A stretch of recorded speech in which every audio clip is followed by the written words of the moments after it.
There is something about the hour just before dark on the open prairie that seems to slow the whole world down. The light changes first, that long, golden American light that has been pressing against the grass all afternoon begins to soften and lean sideways, turning the tops of the blue stem and the switchgrass into something that looks almost like the surface of a quiet, copper-colored sea. The shadows of the wagon wheels stretch out longer and longer across the ground, thin dark spokes reaching eastward, as if the wagons themselves are beginning to let go of the day, beginning to release it gently back to the sky from which it came. This is the hour the wagon captain watches for. He rides near the front of the train, a long, slow procession of perhaps 20 or 30 wagons, each one swaying and creaking in its own particular way, each one carrying its own particular weight of furniture and seed and dried beans and hope.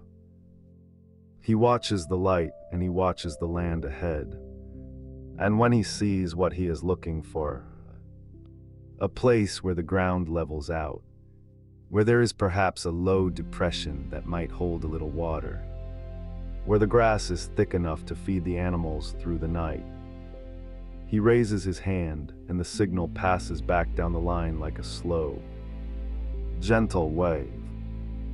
The first wagon turns, then the second, one by one with a patience that is almost musical. The wagons begin to curve away from the trail, pulling out to the right in a long, sweeping arc, each driver following the one ahead, the whole train bending itself slowly into a wide circle on the prairie floor. The wheels cut new tracks through the grass, and you can hear the difference in the sound, the particular soft crushing sound of grass that has not been crushed before, a sound that is almost like the turning of pages in a very old book. Imagine standing at the edge of that circle as it forms. The wagons come around slowly, the oxen plodding with that deep, unhurried patience that oxen have always had, their great heads swinging just slightly with each step, their breath beginning to show now in small pale clouds as the evening air cools. The wooden wheels are thick with the dust of the day, a fine pale dust the color of old linen, and it rises in small, quiet puffs with every turn, catching the last of the slanted light and glowing for a moment before settling again.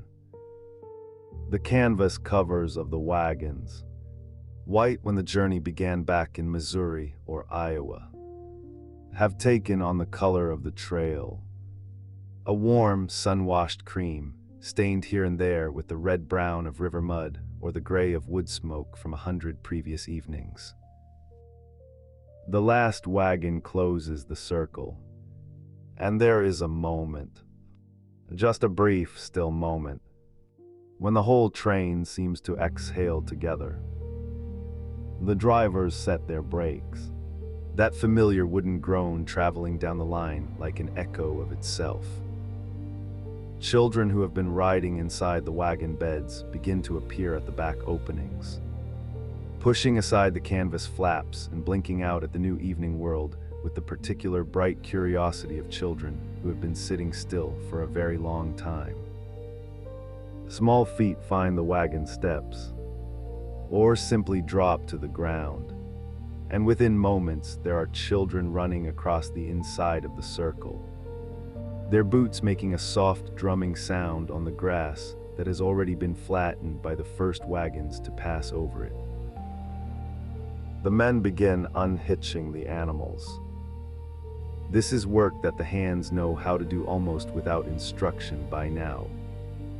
It is perhaps 6 or 8 weeks into the journey, and the routine has settled into the body the way any repeated work eventually does, becoming less a series of decisions and more a kind of physical memory.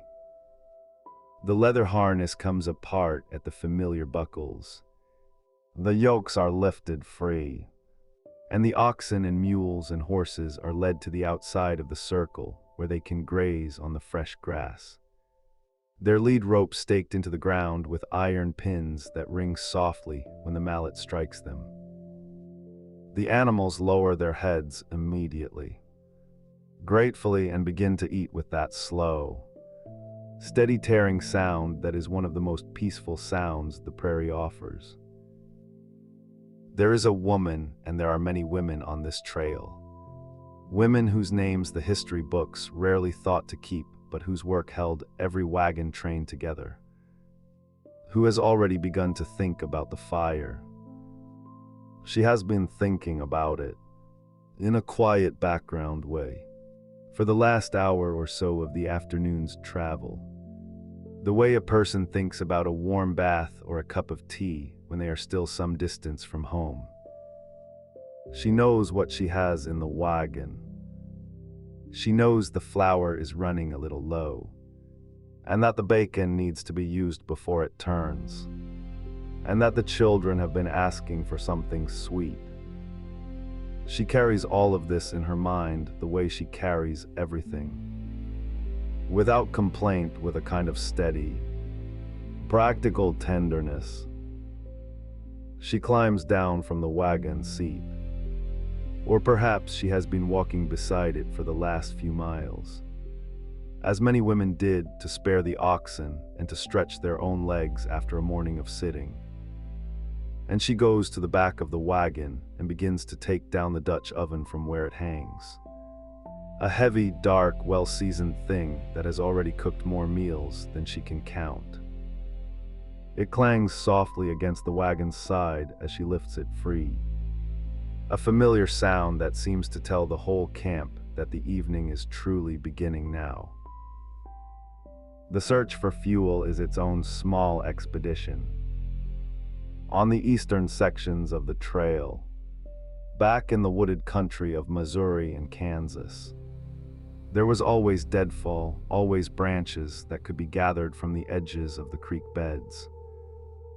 But out here on the open prairie, wood is a different matter. The women and older children fan out across the grass, looking for the dried chips of buffalo dung that the trail guides have long since taught the emigrants to use. Buffalo chips they are called, and the newer emigrants sometimes hesitate at the idea of them. But they learn quickly what the experienced travelers already know: that a good dry buffalo chip burns with a steady, even heat and very little smoke, and that there is no shame in practical knowledge, only in refusing to learn it.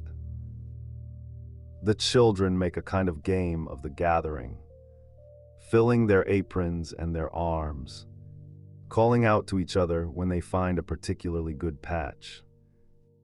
Their voices carry easily in the still evening air, bright and high and unconcerned.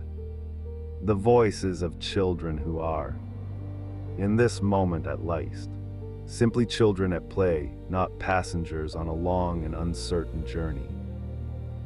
The sound of them drifts back to the circle of wagons like something light and pleasant, like the sound of birds settling into trees. Back at the wagon, the fire is being laid. A few small pieces of wood, if there are any.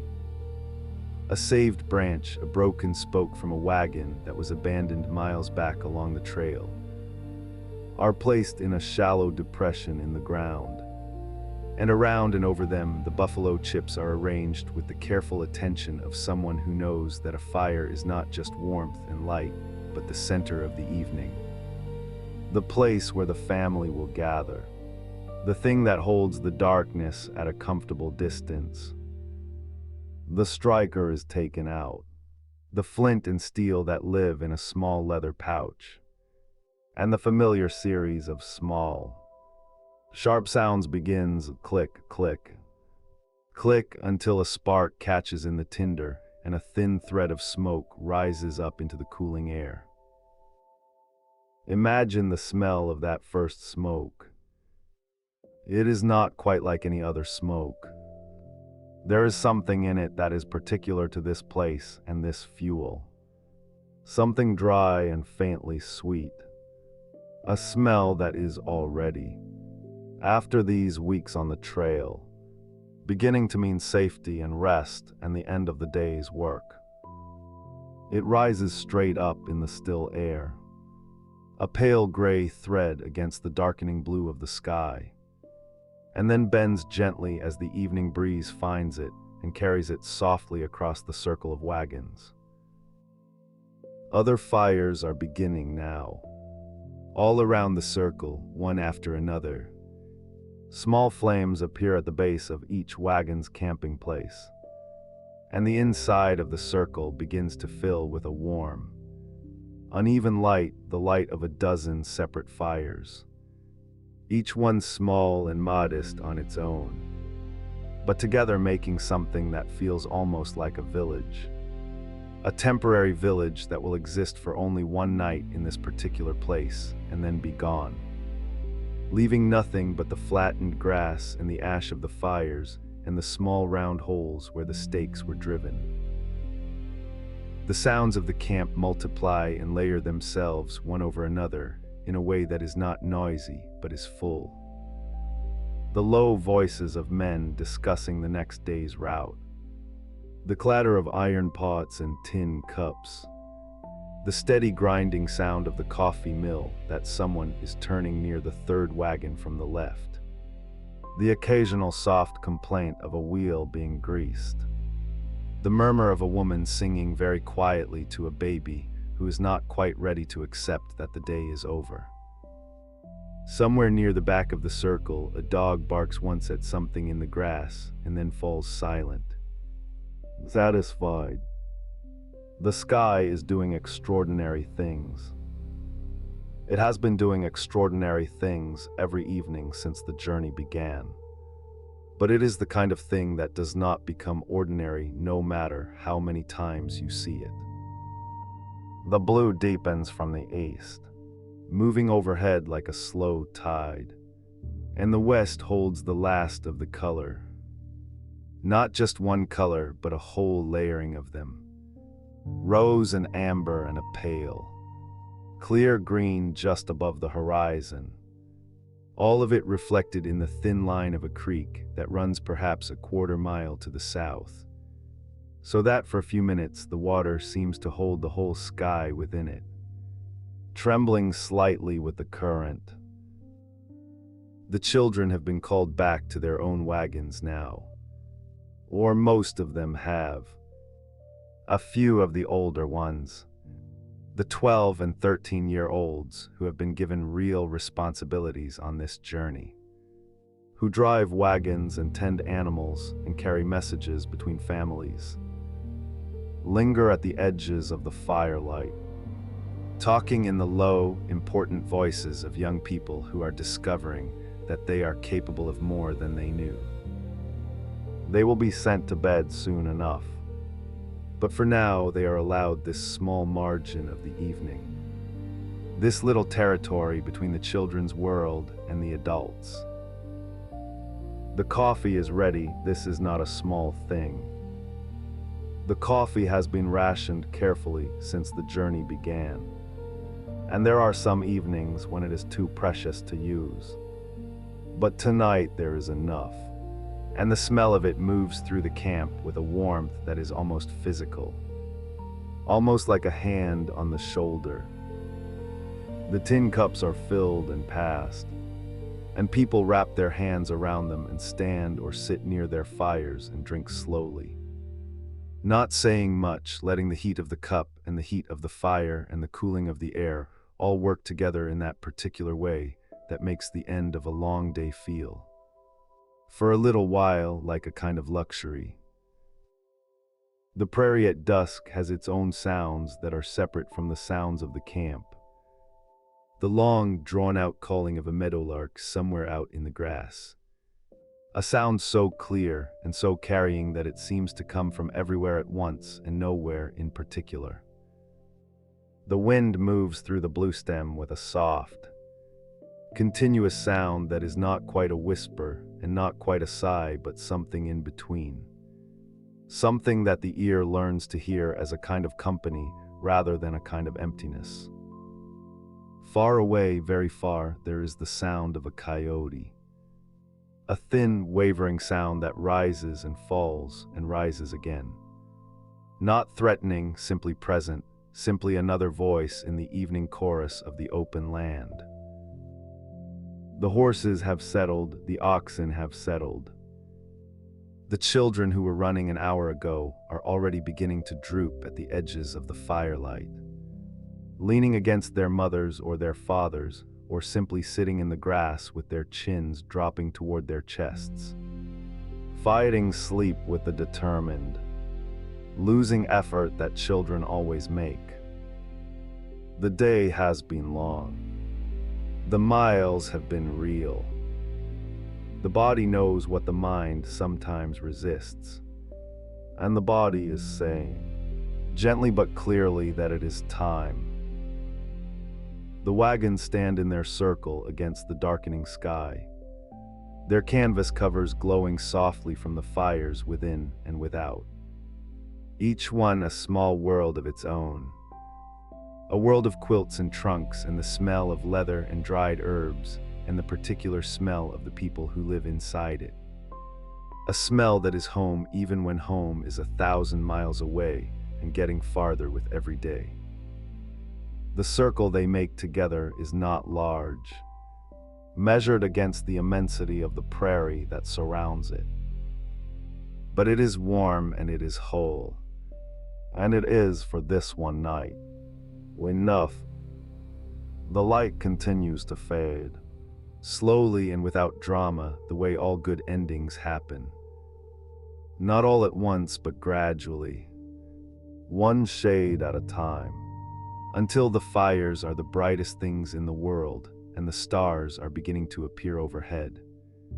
First one, then three, then more than can be counted, spreading across the dome of the sky with a quiet generosity that asks nothing in return but a moment of attention. And so the wagons rest, and so the people rest, and so the evening settles over the prairie like a quilt laid gently over sleeping children, soft and dark and full of stars, and the long day folds itself quietly away. And so the wagons would find their place at last, after all those miles of slow and patient rolling, after the creak and sway and the particular rhythm of wheels finding every small stone and hollow in the earth. The day had been long and the sun had done its work thoroughly, pressing down on canvas and bonnet and the backs of hands gripping reins. And now the light was softening into something altogether more forgiving. That gentle amber that turns dust to gold and makes even tired faces look rested. The wagon master, or sometimes simply the most experienced man among them, would ride ahead as the afternoon began to line toward evening, looking for the right kind of ground. This was not a quick or careless decision. He was reading the land the way you might read a letter from someone you trusted. Slowly and with attention, he wanted water nearby. Not too near, just near enough that the cattle and oxen could drink without a long walk in the cooling air.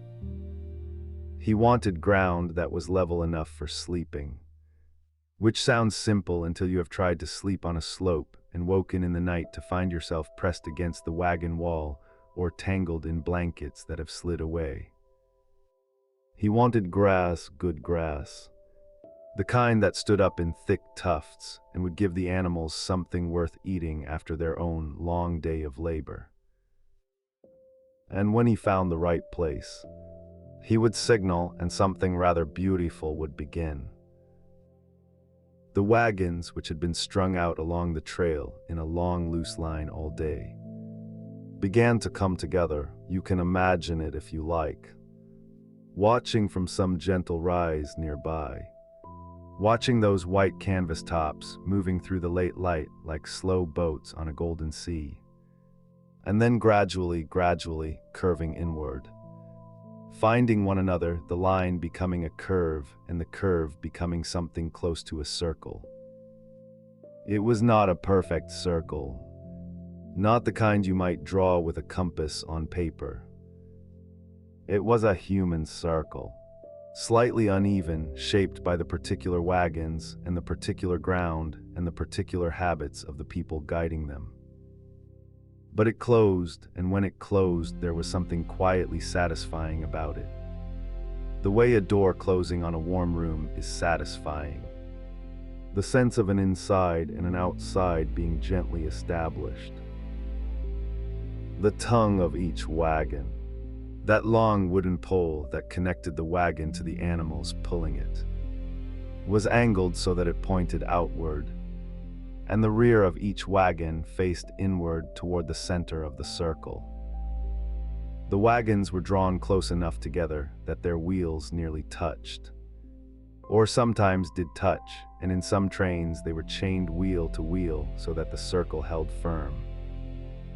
This created a kind of open room in the middle, a shared space that belonged to everyone and no one, a common ground where the evening would unfold. Then came the unhitching, and this was its own kind of ceremony. Unhurried but purposeful, everyone knowing their part. The oxen had been walking since morning, sometimes since before morning, and they knew when the day was ending. Animals always know. They could feel it in the change of the light and in the slackening of the reins and in the way the ground beneath them stopped moving forward. They would stand with a particular kind of patience as the yokes were lifted from their necks. That heavy wooden yoke that had been their companion all day. And when it came free, you could see the relief in the way they held themselves. A small settling, a long, slow breath.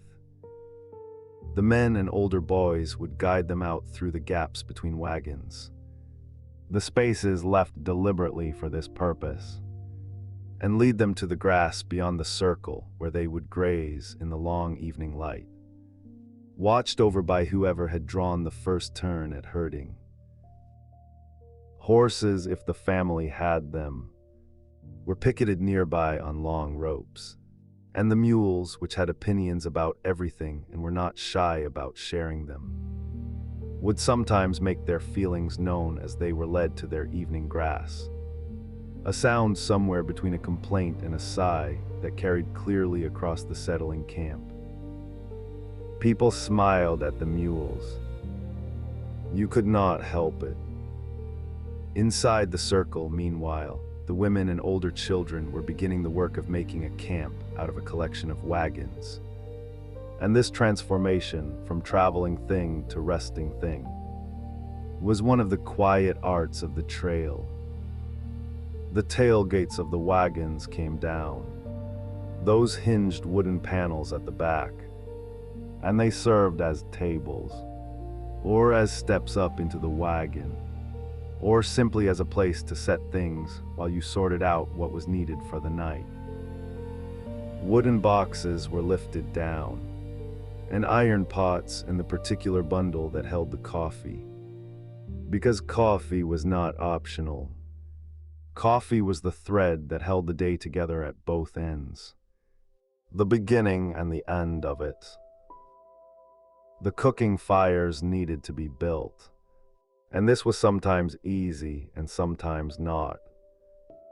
On the open prairie, wood was not always plentiful. Trees followed water, and water was not always close. And so the travelers had learned to use what the prairie offered, which was, in its own way, quite generous dried buffalo chips, which sounds an unlikely thing to cook over, burned with a steady, even heat and a smell that was not unpleasant. Something dry and grassy, not sharp. Not sweet, just the smell of the prairie itself returned to you in smoke. When there was wood, cottonwood gathered from a creek bottom or carried in a sling beneath the wagon for just this purpose. It snapped and popped in a cheerful way and threw sparks up into the darkening air where they floated briefly like small orange stars before going out. The fires were built inside the circle, or just at the edge of it, and as they caught and steadied, they began to do what fires have always done, which is to gather people. Not loudly, not with any announcement, but simply by being warm and bright in a world that was cooling and darkening. They drew everyone toward them the way a lamp draws moths, gently and without effort. The smell of the evening meal beginning was one of the great comforts of the day. Bacon was common, the thick salt-cured kind that hissed and spat in the pan and filled the air with a smell so rich and familiar that it must have felt. To people who had been traveling for weeks through unfamiliar country, like a small piece of home arriving. Cornmeal was stirred into water and patted into cakes and set at the edge of the fire to bake slowly. Beans that had been soaking all day in a pot hung under the wagon were finally brought to the heat they had been waiting for. Coffee, dark and strong, began to send its particular fragrance out across the circle, and that smell, above almost any other, seemed to signal that the day was truly ending and the evening was truly beginning. Children who had been walking alongside the wagons all afternoon, or riding inside them on top of the packed goods, tumbled out into the open space of the circle with the particular energy that children seem to find at the end of the day. That last brightness before the tiredness takes over. They chased each other between the wagon wheels and were called back from going too far into the grass and sat down to eat when the food was ready with the focused attention of people who have been hungry for a while and are now finally not going to be. The circle itself had a kind of geography to it, a social map that everyone understood without it being written down anywhere. Families kept to their own wagons, their own fires, their own particular corner of the circle. And yet the circle also belonged to everyone, and people moved through it freely, stopping to speak to a neighbor, borrowing a little flour, sharing news of what they had seen on the trail that day. A hawk sitting on a fence post, a wildflower none of them could name, the way the light had looked on a particular stretch of grassland in the early afternoon. Something almost too beautiful to describe, but worth trying anyway. There was a gentleness to these evening gatherings that is worth resting in for a moment. These were people who had given up a great deal to make this journey, who had sold farms and houses and left behind neighbors they had known for decades, who were carrying everything they owned in a space not much larger than a small bedroom, and who were traveling towards something they had mostly only heard about and imagined. And yet the evenings on the trail were often remembered, years later, with a kind of warmth that surprised even the people remembering them. The enforced closeness of the circle, the shared fire, the shared meal, the particular democracy of the trail where everyone's help was needed and everyone's company was welcome. These things created something that felt, in the recollection of it, like a kind of community that was rare and good. The wagon master, or one of the men who had taken on a leadership role, would walk the circle in the early evening, checking that the gaps between wagons were properly secured, that the animals were settled and accounted for, that the watch rotation for the night had been decided and everyone knew their hours. This was not a dramatic inspection, not a military thing, just a quiet walking of the perimeter, a checking of the circle the way you might check the windows and doors of your house before going to bed, a small ritual of care. The watch was a real responsibility.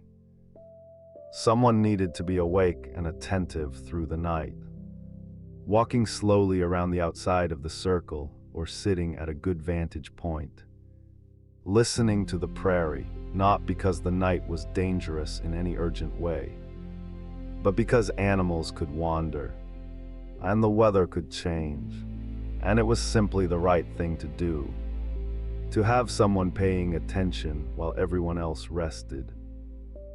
The men took turns, 2 or 3 hours each, and there was something almost meditative about it. Those hours of quiet walking in the dark with the stars overhead and the camp breathing softly behind you and the prairie stretching away in every direction. Enormous and still and full of its own quiet sounds. The insects, the occasional distant call of something wild. The wind moving through the grass with a sound like the turning of pages. But that is the night watch, and the night is still a little way off. For now, the supper is being finished. The plates and cups washed in a small basin of water carried from the creek. The fire banked down to a steady glow that will hold through the evening without needing much attention. The children are growing quieter. The particular quietness of children who are fighting sleep and losing. Leaning against a parent's arm or curled at the edge of a blanket with their eyes half closed. Still listening to the adult voices above them, but no longer quite following the words. The wagons themselves were the bedrooms of this traveling world, and they were arranged for sleeping with a care that made the most of very limited space. Mattresses or folded quilts were laid on top of the goods packed inside, and the canvas cover overhead kept out the dew and the occasional night rain. And when the canvas sides were rolled down or the bonnet drawn close, the inside of the wagon became a small, warm, private world smelling of wood and canvas and the particular smell of the family's own things. Their clothes and their food stores and the cedar chest that had come from the old house and still held the faint ghost of cedar in its wood. Some families preferred to sleep outside when the weather was fine, spreading their bedding on the ground inside the circle. Under the open sky, this was its own kind of pleasure. Lying on your back with the fire reduced to a soft orange pulse nearby, and the sky above you so full of stars that it seemed almost too much. Almost more than a person could take in. And so you would let your eyes soften and stop trying to count or comprehend, and simply rest in the fact of it. The vast quiet dark scattered with light. The same sky that everyone you had ever loved had looked up at. The same sky that would be there tomorrow and the night after that all the way to wherever you were going. The circle held them all. The sleeping children and the quietly talking adults and the banked fire and the patient animals grazing in the grass beyond. And it held them gently, the way a cupped hand holds water. Not tightly, not with any effort, just with the simple geometry of its shape. The sounds of the camp were settling now, the way sounds do in the evening, losing their edges, becoming softer and more intermittent. A low voice finishing a story. The small sound of someone adding a piece of wood to a fire. The distant steady tearing sound of the oxen grazing. A baby murmuring itself back to sleep. The canvas of a wagon shifting in a small breath of wind. The circle had done its work for the day. It had gathered the scattered line of wagons into something whole, something enclosed and shared, and now it was holding the night at a comfortable distance while inside it. One by one, the travelers let the day go and gave themselves over to the rest they had earned so thoroughly by the simple act of moving steadily forward through the world. The grass beyond the circle whispered in the evening breeze, and the stars above it all were steady and unhurried. And the circle of wagons sat in the middle of the great prairie like something that had always been there. Or at least like something that belonged there for this one quiet night. before the morning came and the wheels began to turn again. And so the wagons rested, settled into the grass like stones that had always known that particular patch of earth. And the evening began to deepen around them in that slow, unhurried way that only the open prairie truly understands. The light was changing now. It had been changing for a while, in the way that light on the plains changes. Not all at once, not with any great announcement, but gradually the way a breath slowly leaves the body when sleep is near. The gold that had stretched across the grass all afternoon was softening into something warmer, something almost amber, and the long shadows of the wagons stretched eastward across the ground like quiet fingers pointing back toward everything the families had left behind. Missouri, perhaps Illinois, the smell of a particular kitchen, the sound of a particular door. But here now the fire was the thing. Someone had gathered the wood earlier, or what passed for wood out here on the trail, because the prairie was not generous with timber the way the forests back east had been. Dried buffalo chips mostly, gathered by the children during the afternoon's walk alongside the wagons. It was one of those small tasks that children took to with surprising enthusiasm, at least at first, filling their aprons and their arms with the flat, dry discs that the great herds had left behind across the grass.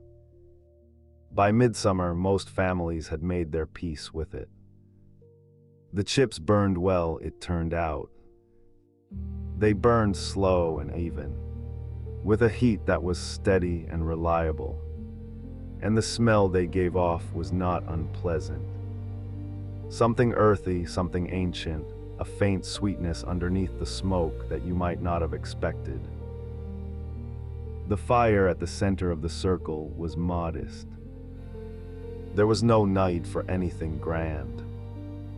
A cooking fire is a practical thing, a working thing, and the women who tended them on the trail understood this with a kind of quiet expertise that had been built up over weeks of practice. Back home, a woman might have had a proper iron stove, a chimney that drew the smoke up and away, shelves of familiar spices and dried herbs within easy reach. Out here, she had the open sky above her and the wind to contend with. And she had learned to work with both. Imagine, if you will, the smell of that fire just as the cooking begins.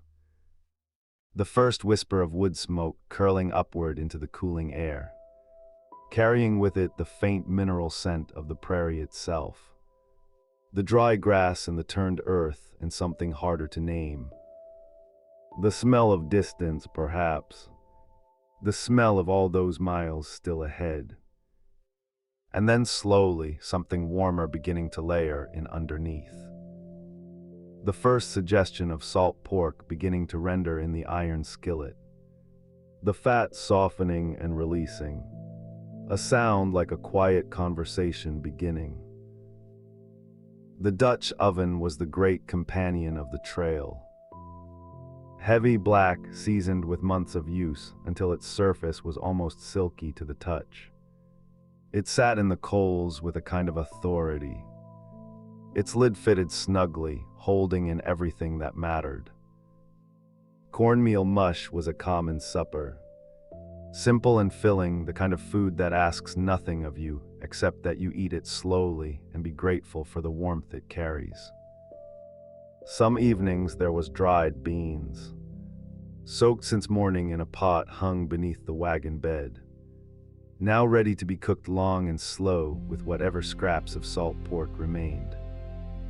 Some evenings there was a rough bread, mixed quickly and baked in the Dutch oven's heat, emerging a little uneven, a little darker on one side than the other, but warm and real and smelling of something that felt, briefly, like home. The children gathered near the fire as supper came together. They had a way of drifting in from wherever they had scattered during the afternoon. From the edges of the circle where they had been chasing each other through the grass. From the wagon beds where some of the smaller ones had been drowsing. From wherever the day had taken them. They settled near the warmth almost without thinking. The way children do, drawn by the light and the smell and the particular comfort of knowing that the day was ending and that food was coming. A mother might have handed the oldest child a task. Stir this, watch that, don't let it catch. The older children on the trail learned quickly that they were needed in ways they had not been needed before. And most of them rose to it with a quiet seriousness that their parents noticed and remembered later. In letters home, in journals written by candlelight. There is something in the open air and the long days that settles into children differently than into adults. They grew browner and leaner and more capable.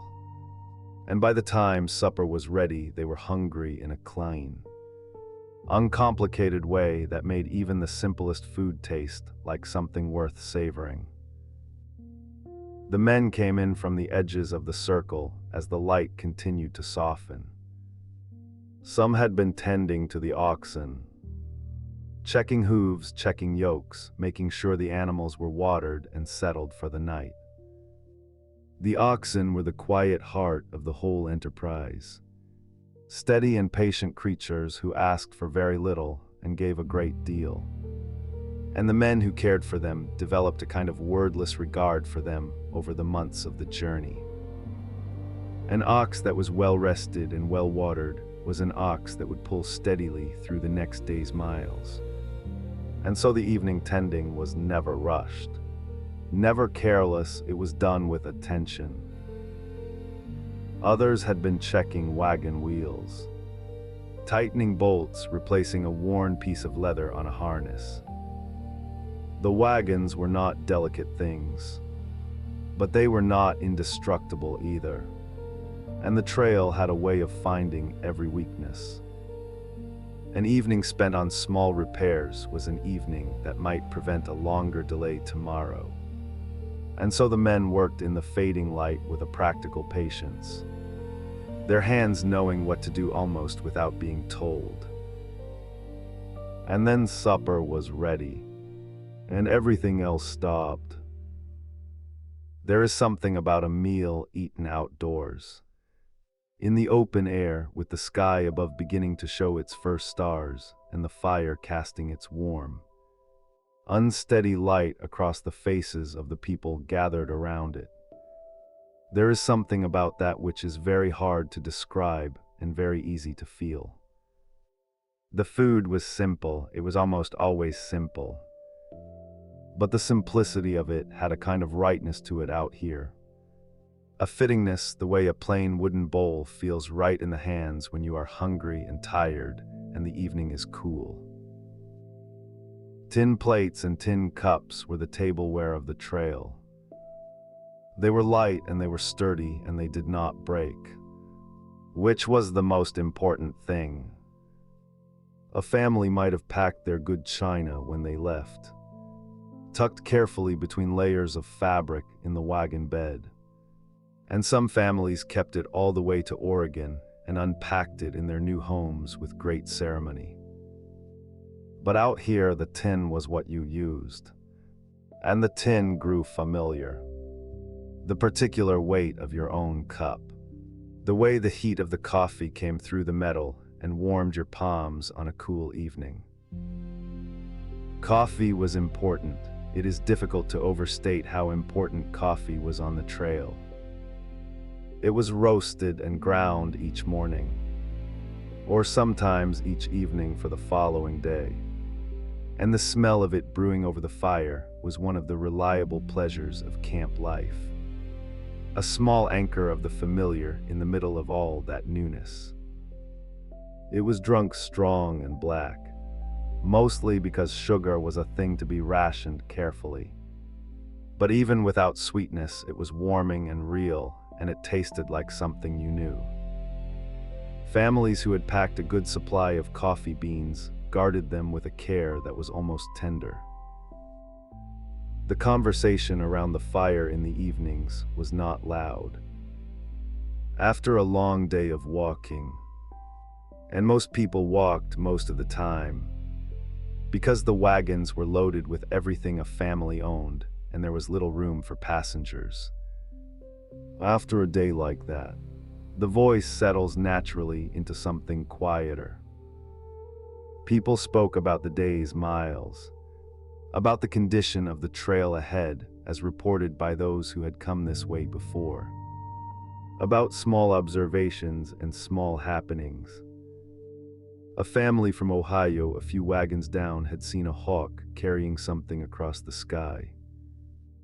The grass had been a different color today, more silver than green, and someone thought they could smell rain coming from the west, though the sky was clear.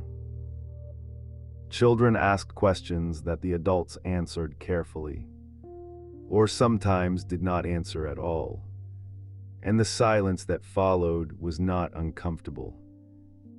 There is a kind of silence that only comes when people are tired together, when they have shared the same long day under the same wide sky. And it is a companionable silence, a silence that holds everyone gently rather than separating them. The fire shifted and settled as the meal went on. A log or a chip out here would catch differently, and the light would change for a moment, and someone's face would be briefly illuminated in a new way, and then it would settle back again. The smoke rose in a thin, pale column, bending slightly in whatever small breeze was moving across the grass, and above it the sky was doing what the prairie sky does in the evening, which is to say it was becoming extraordinary without any effort at all. The colors that came after sunset on the open plains were the kind of colors that made people stop talking. Not because they were startling, exactly, but because they were so complete, so all-encompassing, the whole dome of the sky shifting together from one shade to the next.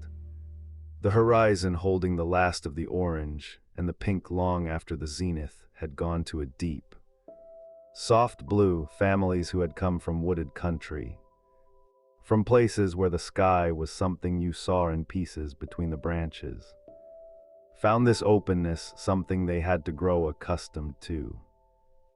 Some never quite did. Others found that after a few weeks on the trail they could not imagine wanting less of it. The children were the first to finish eating, as children always are, and they drifted back slightly from the fire, some of them lying on their backs in the grass to look up at the sky that was now beginning to fill with stars. The stars on the prairie were a different thing than stars seen from a town or a village. There was nothing to compete with them out here. No lamplight from a neighbor's window. No glow of a city somewhere beyond the trees. They came out one by one at first, and then in their dozens, and then in their hundreds, until the whole sky was thick with them in a way that felt almost close, almost touchable, the kind of sky that makes the earth feel very small and very still beneath you. A mother might have reached over and pulled a shawl more snugly around a small pair of shoulders without interrupting whatever conversation she was having, or whatever quiet thought she was sitting with. A father might have set his tin cup down in the grass beside him and leaned back on his hands and looked up for a moment. Just a moment before returning to whatever needed attending to. The plates were washed in a small basin of water, wiped clean with a cloth, and stacked back in their place in the wagon. The Dutch oven was scraped and set aside to cool. The coffee pot was moved to the edge of the fire, where it would stay warm but not boil away. These small acts of tidying had their own rhythm by now. their own quiet satisfaction, everything in its place, everything ready for the morning. The fire was not put out. It would be kept through the night, banked low but alive, tended by whoever was on watch. A small warm point of light in the middle of the dark prairie. It served a practical purpose. Of course, warmth, visibility, the reassurance of it. But it was also simply a comfort. The way fire has always been a comfort to people who are far from the places they know best. Something about its light says that the evening is not yet over, that there is still a little time before sleep, that the day is ending gently. And the day was ending gently.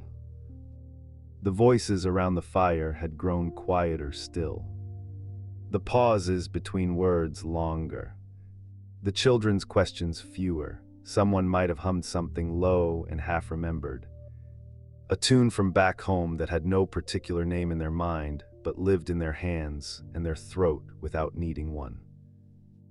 The sound of it moved out across the grass and was absorbed by the darkness beyond the wagons. And the darkness received it without comment.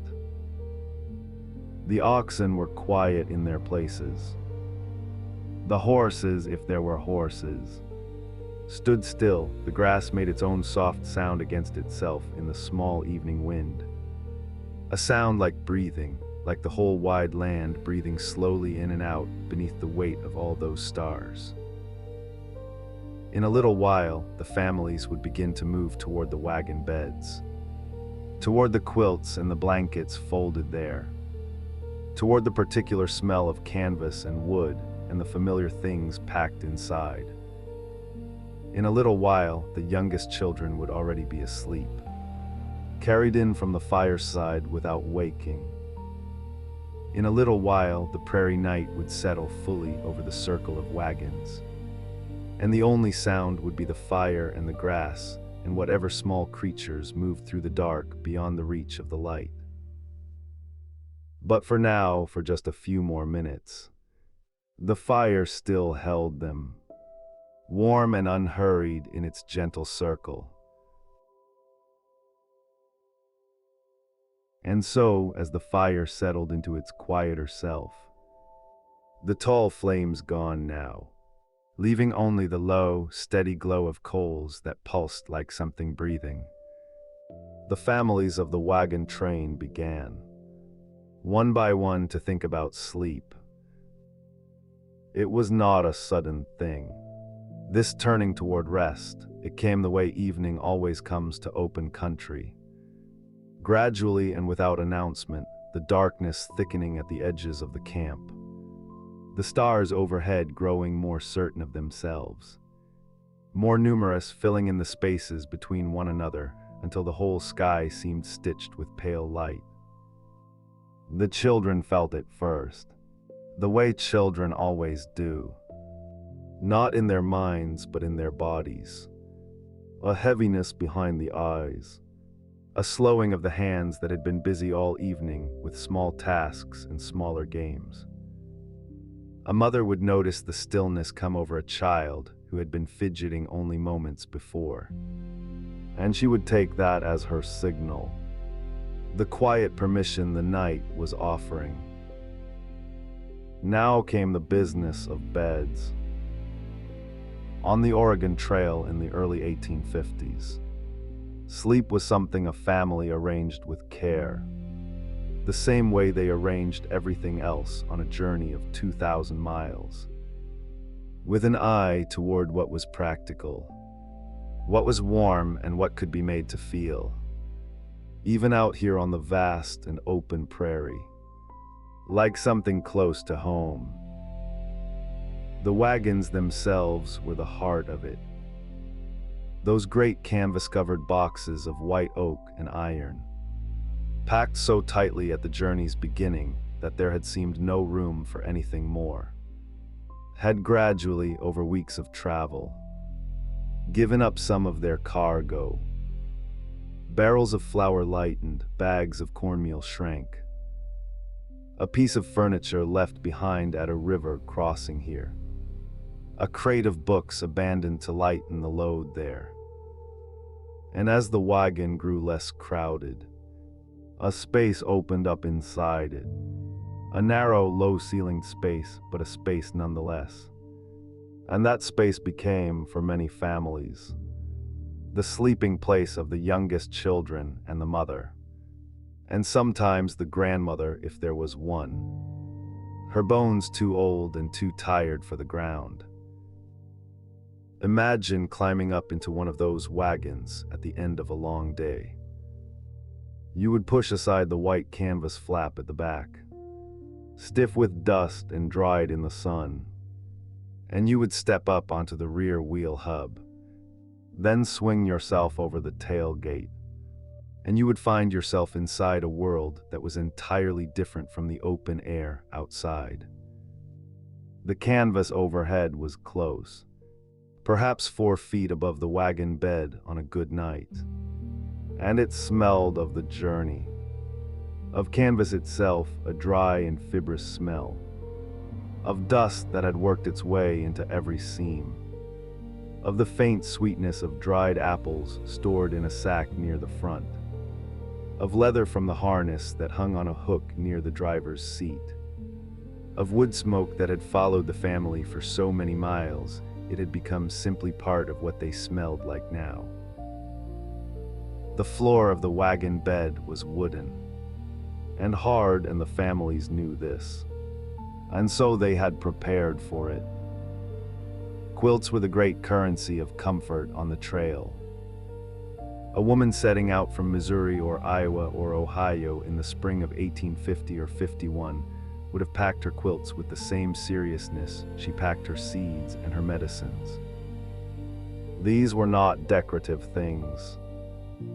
They were thick and heavy, pieced together over years of winter evenings from scraps of old dresses and worn-out shirts and the good parts of things that had otherwise given out. And they held within their stitching a kind of warmth that was both physical and something else. The warmth of familiarity, of hands that had made them, of rooms they had covered before this room, of sleep already slept inside them.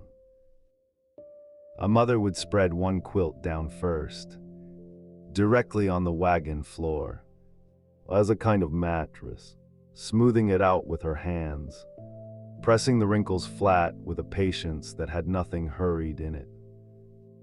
Then a second quilt on top, folded back to make an opening, an invitation. Some families had managed to bring a feather tick, a long flat pillow stuffed with goose down, the kind of thing that had lived on a proper bed back home. And if they had one, it went down first underneath everything. And the difference it made was considerable. That soft yielding layer between the body and the hard oak planks, like the difference between a kind word and silence. The children were tucked in with a thoroughness that left no cold corners. Small bodies were arranged side by side, their heads toward the front of the wagon, their feet toward the back, and a quilt was tucked around each one with a firmness that was also a kind of tenderness.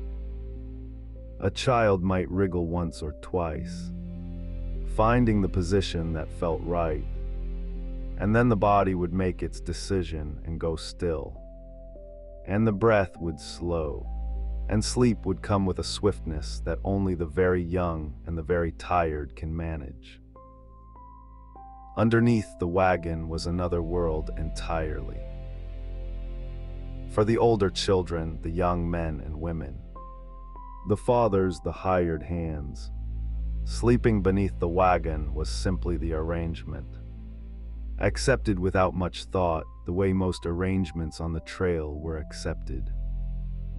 You spread your bedroll on the ground, and the wagon above you became your roof. And that was enough, more than enough. On a clear night, when the air was soft and the ground had held the warmth of the day's sun and the canvas above you kept off the dew. The ground itself was the thing you negotiated with first. A man would walk the patch of earth beneath his wagon with slow, deliberate steps, feeling with his boots for stones, for the hard knob of a root, for any unevenness that would make itself known at 2 in the morning when there was nothing to be done about it. He would kick a stone aside, press down on a small rise with his heel, judge the levelness of the surface with the kind of practiced attention that the trail had taught him over weeks and months of just this same ritual. Then he would lay down his ground cloth, oilskin if he had it, canvas if he did not, and over that his blankets. And he would lower himself down with a long exhalation that was not quite a sigh and not quite a groan, but something in between. The sound a body makes when it has been vertical all day and is finally, gratefully permitted to be horizontal. The smell of the ground beneath the wagon was particular and pleasant in its own way. Dry grass and earth and the faint mineral coolness of soil that had not seen the sun directly. A smell that was darker and quieter than the smell of the open air. More still, more settled, above. The underside of the wagon was a ceiling of rough-hewn oak boards and the curved iron of the wagon's hardware. And through the spokes of the wheels on either side, a person lying on their back could see the night sky in long, narrow strips, the stars moving through those strips so slowly that watching them was itself a kind of sleep. The eyes growing heavy following that slow, unhurried progress. Some families hung a lantern from the rear axle before they settled in for the night. A small tin lantern with a candle inside, its light falling in a warm, narrow cone on the ground below, enough to see by if you needed to find your boots or reach for the water jug, not enough to disturb the sleep of anyone already under the quilts. The light of such a lantern was a gentle thing, soft and slightly amber, and it made the space beneath the wagon feel enclosed. Almost intimate, a small pocket of warmth in the wide dark of the prairie night. Mothers with nursing infants kept those babies close, tucked against them under the quilts, the baby's warmth adding to their own. The baby's breath a soft and regular presence that was itself a kind of comfort. There is something very old in that arrangement. A body curled around a smaller body. Warmth shared between them, the night held at a small distance. Women on the trail wrote about this in their diaries. Not in grand terms, but in the plain and honest language of exhaustion and love. How the baby slept well. How the night had been cold, but the quilts had been sufficient. How the morning came too soon, and yet somehow the sleep had done its work. Dogs where families had them chose their own sleeping places with an authority that no one questioned. A good trail dog might settle at the feet of the children sleeping under the wagon, or press itself against the outside of a wagon wheel, or find the warm patch of earth nearest the banked fire and curl there in a tight circle. Nose to tail, its breathing deep and even. The presence of a sleeping dog was its own kind of reassurance, a soft alarm that was not alarming at all. A creature whose senses were sharper than any human's, standing a quiet, dreaming watch. The canvas of the wagon cover, seen from inside on a clear night, was not entirely opaque where the weave was thinner, or where the oil that had been worked into the fabric had worn away with weather and time. The faintest light came through, not enough to see by, but enough to know the stars were there. A diffuse and gentle luminosity that made the interior of the wagon feel less closed, less separate from the night outside. A child lying awake for a few minutes before sleep claimed them might stare up at that pale, faintly glowing canvas and find it as good as any ceiling they had ever known. Better perhaps because it moved, breathing very slightly in the night breeze. A slow and rhythmic motion that was easy to watch and easier still to stop watching. The sounds inside the wagon and beneath it were the sounds of the whole camp quieting. The low voices of the men on watch, moving at the perimeter, their footsteps soft in the grass. The horses and oxen at their pickets, shifting their weight, the occasional soft blow of breath through wide nostrils. The quiet clinking of a chain. An owl somewhere to the east, asking its single unhurried question into the dark. The fire settling further into itself. A small pop, a whisper of ash. These sounds did not disturb sleep. They were the texture of sleep, the background against which rest became possible. The proof that the world was continuing in its ordinary way while the body surrendered to the night. A father lying on his back beneath the wagon, his hands folded on his chest, his eyes open for a few last minutes, would feel the ground beneath him with a kind of gratitude that is hard to explain but easy to understand. The gratitude of a body that has worked hard and is now still, that has been cold and is now warm enough, that has been uncertain and is now, at least for these hours, at rest. The wagon above him was his home, as much as anything had been home for these many months, and the family sleeping inside it and beside it were the whole of his world, gathered close in the dark, breathing together their dreams, their own private country. Sleep on the trail was rarely perfect. The ground made itself known in the small hours. A child cried out briefly and was soothed. The air grew colder before dawn, and hands reached for blankets in the dark with the automatic sureness of habit. But these interruptions were small, and the sleep that surrounded them was deep and genuine. The sleep of people who had walked and worked in the open air, whose bodies had no argument with rest, who had no reason to lie awake worrying about whether they were tired enough, because tired enough was never in question. And so the wagon circle settled into its nighttime self, those great white-topped shapes standing quiet in the dark, their canvas covers faintly luminous under the stars, the warm breath of sleeping children rising in the cool air, the dogs dreaming at the wagon wheels, the fire now nothing more than a faint orange pulse in the center of the circle, patient and low, keeping its own small watch. The prairie around them was immense and still, and the sky above was immense and still. And within that immensity, those sleeping families were a small and warm and ordinary thing.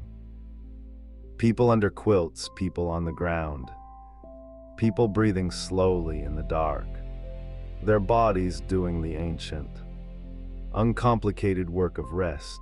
Tomorrow would come with its miles and its dust and its particular demands. But tomorrow was not yet here, and the night held everything gently, the way a good night always does, without effort, without asking anything in return.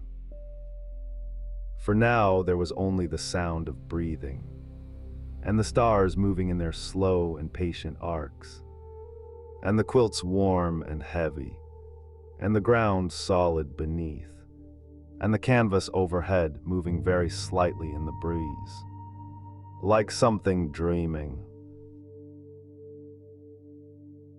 And out beyond the canvas, beyond the quilts and the breathing children and the low orange glow of the banked fire, the night was very wide indeed. Someone had to stay awake in it. Someone always did. The night guard was not a glamorous thing. It was not the stuff of tall tales or boastful campfire stories. It was simply a man, or sometimes an older boy, 15 or 16, proud of the responsibility and doing his best not to show how proud he was. Sitting quietly at the edge of the circle with a blanket around his shoulders and his eyes moving slowly, patiently across the dark, 2 hours, perhaps sometimes 3, then a gentle hand on another shoulder. A whispered exchange, and the first man could go back to his bedroll while the second took up the watch in his place.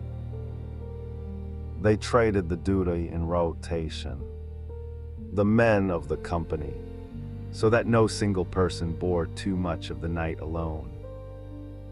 There was a kind of quiet fairness to it, worked out in the early days of the journey when the wagon company was still finding its shape, still learning who among them was reliable and who needed a second nudge to wake.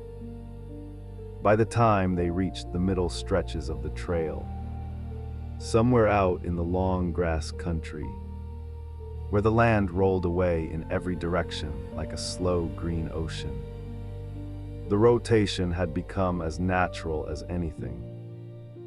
You knew your hours, you wrapped yourself in your blanket and you went out and you sat.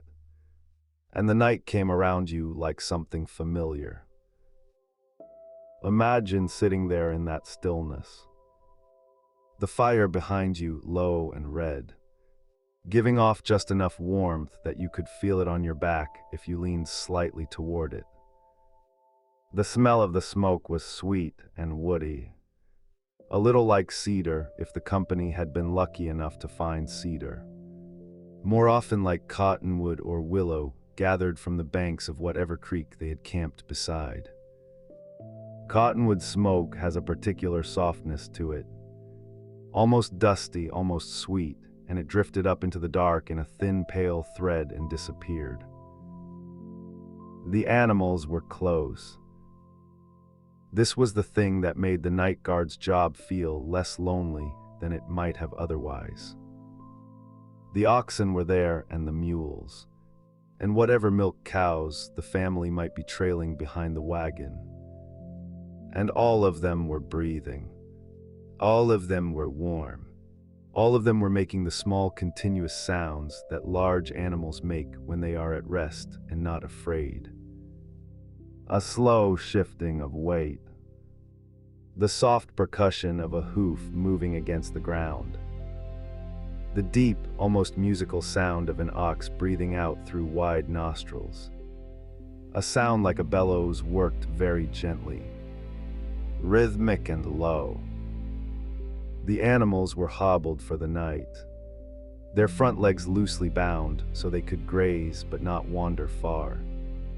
And they moved through the grass in a slow, dreamy way, heads down, tearing at the stems with a sound that was almost like tearing cloth. Soft, repetitive, unhurried, they were not troubled. When the animals were not troubled, the night guard could settle a little deeper into his blanket and let his shoulders drop and simply watch. The oxen especially were calm creatures. They had been walking all day, 12 or 14 miles across the grass, pulling a wagon that weighed more than most people cared to think about. And by nightfall they wanted nothing more than to stand and eat and rest. They were not beautiful animals in the way that horses are sometimes called beautiful. They were broad and patient and slow, with large dark eyes that caught the firelight from across the camp and held it in a way that was almost gentle. A good ox was worth more to a trail family than almost anything else they carried. And the people who had come to understand this treated their animals with a kind of steady affection, checking their hooves in the evenings, rubbing liniment into sore shoulders, making sure they had water before the family ate. The night guard watched over all of it. The animals and the wagons and the sleeping people inside them. and the grass beyond and the sky above the grass. The sky on the open prairie in the 1850 was something that people who had grown up in towns and villages were not prepared for. There were almost no trees in the middle stretches of the trail, not for miles in any direction, and so there was nothing to interrupt the horizon, nothing to break the great curved bowl of the night overhead. The stars were not the modest, scattered handful visible from a city or a settled town. They were, there is really no other word for it, overwhelming, thousands upon thousands, layered so thickly in places that they blurred together into a soft white mist. The band of the Milky Way lying across the sky like something poured there, like cream poured slowly into dark water and left to settle. The guards grew accustomed to it. After a while, in the early weeks of the journey, people would stop and simply look up and forget what they were doing. Diary entries from the trail are full of these moments. A woman stepping out of her wagon at midnight to check on a child, and then standing for 20 minutes with her head tilted back. Not cold, not tired, just looking. A man writing that he had never in his life felt so small and so peaceful at the same time, and that he was not sure those two feelings were as different as he had always assumed. By the middle of the journey, the stars were simply there. The way the grass was there and the wind was there. A constant presence that required no special attention, but was always available if you turned toward it. The night guard turned toward it often. There was not much else to do in those quiet hours, if the animals were settled and the camp was still. A man might whittle if the light was enough, though usually it wasn't. He might turn over the events of the day in his mind. The particular difficulty of the creek crossing in the afternoon. The way the lead wagon had found a line through the mud and the others had followed. The smell of the water and the cold of it when it came up over the wagon bed and everyone had lifted their feet and laughed a little. Surprised, he might think about home, the place he had left, or the place he was going toward. Though most men on the trail found that the middle of the night was not the best time for that kind of thinking, and they learned to let those thoughts pass through without holding them. Mostly the guard just sat and listened. The prairie at night had its own sounds, layered and continuous, and once you learned to hear them, quite beautiful. The wind through the grass made a sound that changed depending on how the grass was. Dry, and it was a papery rustling, almost like the turning of many pages. Green and tall, and it was something lower, more like breathing, a long, slow exhalation that moved across the hillsides in waves you could hear before you could see them coming. Crickets in the summer months, so many and so constant that they became a kind of silence themselves, a texture of sound rather than individual voices. An owl somewhere in the middle distance, very calm, asking nothing in particular. And the animals continued their slow grazing, moving through all of it. The mules were different from the oxen, more alert, more easily startled, their long ears swiveling at sounds the people couldn't hear. A mule's ears were one of the things the night guard watched. If they went up and forward and stayed there, pointed at something specific in the dark, it was worth paying attention. Usually it was nothing, a rabbit, a small animal moving through the grass, the wind shifting and carrying some new smell. The mule would stand with its ears forward for a long moment and then, satisfied, drop its head back to the grass. and the guard would breathe out slowly and settle back into his blanket. Sometimes there were wolves at a distance, or what people called wolves. Coyotes more likely, their voices rising and falling in that wavering, almost musical way that carries so far across open ground. The sound of a coyote calling across the prairie at night is not a frightening sound. Once you have heard it a few times, it is more like a reminder that the world extends far beyond the circle of wagons, that the grass goes on and on into the dark, and that other lives are being lived out there, quietly and without reference to the wagon train at all. The coyote is not interested in the oxen or the mules or the sleeping children. It is going about its own business, following its own paths through the grass, and its voice is just the sound of that. A creature at home in its landscape, moving through the night the way it always has. The guard listened to it and found it settling. After a while, the horses, if the company had horses, and some did, riding horses kept for scouting, and for the days when someone needed to ride ahead or back along the line. The horses sometimes nickered softly in the dark, a low sound almost like a question, and then were quiet again. Horses are companionable animals. They like to know where the people are. A horse that could smell and hear the camp, that could see the faint glow of the fire, was a horse that was not going to cause any trouble in the night. There was a particular smell to the animals at night, warm and grassy and slightly sweet. The smell of large bodies that have been working all day and are now resting. It was not an unpleasant smell. People who had grown up around animals knew it as a kind of comfort. The way the smell of bread baking is a comfort, or the smell of a particular soap. It meant the animals were there, and warm and well. The guard sat in the middle of all this. The smell of the animals and the smoke, the sound of the grass and the crickets and the distant coyote, the weight of the stars overhead, and the hours moved through him slowly, the way water moves through a still place, without hurry, without any particular destination. Around 2 or 3 in the morning, the temperature dropped. It always did, even in the summer months, because the prairie gives up its heat quickly once the sun is gone and there is nothing. No trees, no hills, no buildings.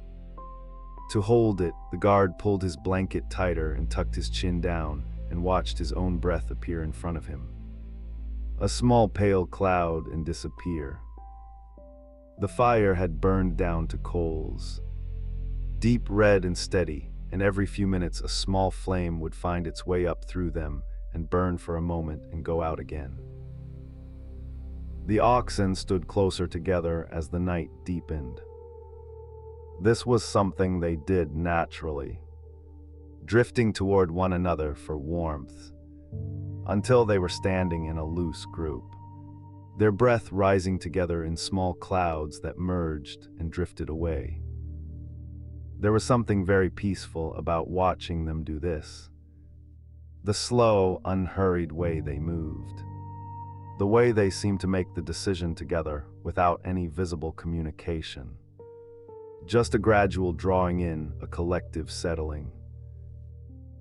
The guard watched them and felt, perhaps something similar, a drawing in of his own attention, a quieting of the thoughts that had been moving through him during the earlier hours of the watch. The cold had a clarifying effect. It made the fire seem warmer by contrast, made the blanket feel like something genuinely valuable, made the simple fact of sitting here, awake and watchful, feel like enough. When it was time to wake the next man, the guard did it carefully. He went to the right wagon, knowing which one, and he found the sleeping form in the dark by feel and by the sound of breathing. And he put his hand on a shoulder and pressed gently, and said the name quietly. Just once the man woke. Most men on the trail were light sleepers by the midpoint of the journey, the body having learned that the night sometimes required something of it. And there was a brief exchange, no more than a few words. Quiet out there, animals are fine. Wind picked up a little in the last hour. And then the first guard was folding himself back into his bedroll, pulling the quilt up, feeling the warmth that had gathered there in his absence begin to return to him. Slowly and generously, the way warmth always does when you have been cold. The second guard wrapped himself in his own blanket and went out to take his place at the edge of the circle. And the night continued, and the animals grazed in the dark, and the stars moved in their long, slow arcs overhead, and the grass went on in every direction, breathing in the wind. Inside the wagons, the families slept on. The children did not stir. The fire held its coals, and the new guard settled into his watch the way the others had settled before him, quietly, without urgency, becoming part of the night rather than separate from it. Just another warm and patient presence in the great dark stillness of the prairie, keeping company with the animals and the stars and the soft continuous sound of the grass.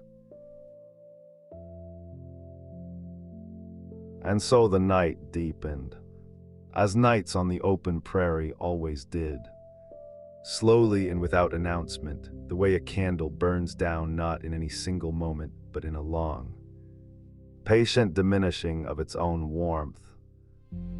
The watch had settled into his rhythm by now, whoever he was that particular evening. A farmer from Ohio, perhaps, or a young man from one of the river towns of Missouri. Someone who had spent his whole life sleeping indoors and who was still learning, night by night, what it meant to stand beneath a sky this enormous and feel. Not frightened exactly, but very small and very present at the same time. The hour past midnight carried its own particular quality of quiet. It was not the same quiet as the early evening, when the camp had only just stilled and the sounds of supper and children and settling animals were still fading from the air like the last notes of a hymn. This was something older and more settled, a quiet that had been there long before the wagons came and would be there long after they had passed, a quiet that belonged to the land itself, woven into the roots of the blue-stem grass and the dry soil beneath and the wide, unhurried sky above. Imagine, if you like, the sound of that grass. Not a single sound, really, but a layering of sounds. The way a river is not one note, but many. A constant soft conversation between the blades and the wind. The wind out here did not gust and retreat the way it did in the hollows and valleys back east.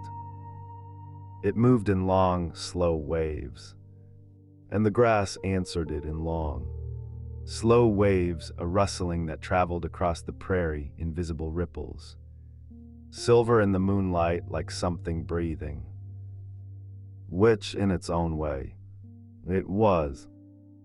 The oxen stood at their picket lines and breathed their own slow breath, their great barrel chests rising and falling, their tails moving in the lightest possible way against the night air.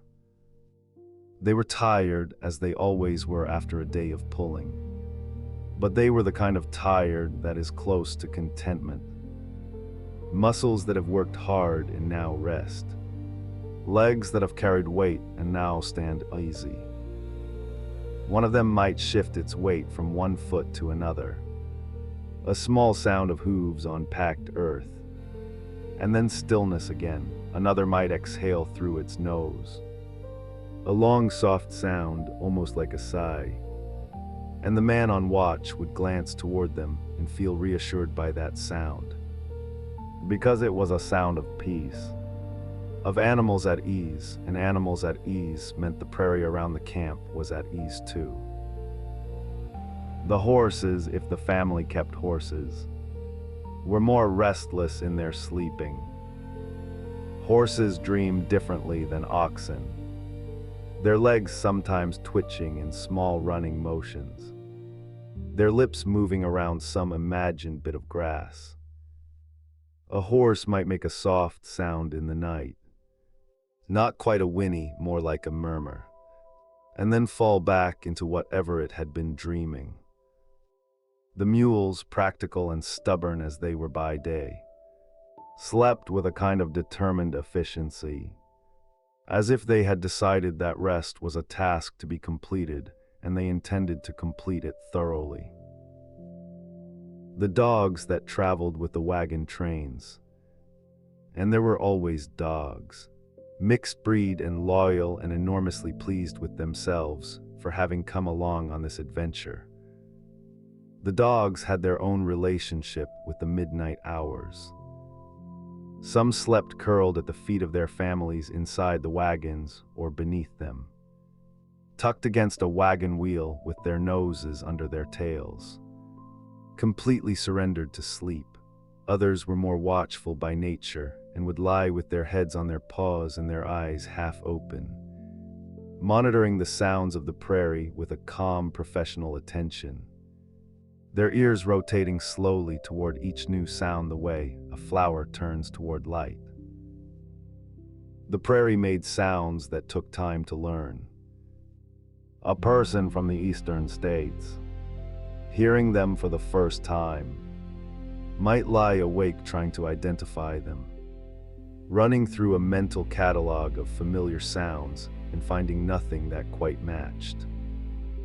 But after weeks on the trail, a family learned the vocabulary of the nighttime prairie the way you learn any language. Slowly at first and then all at once, until the sounds that had seemed mysterious became as readable as words on a page.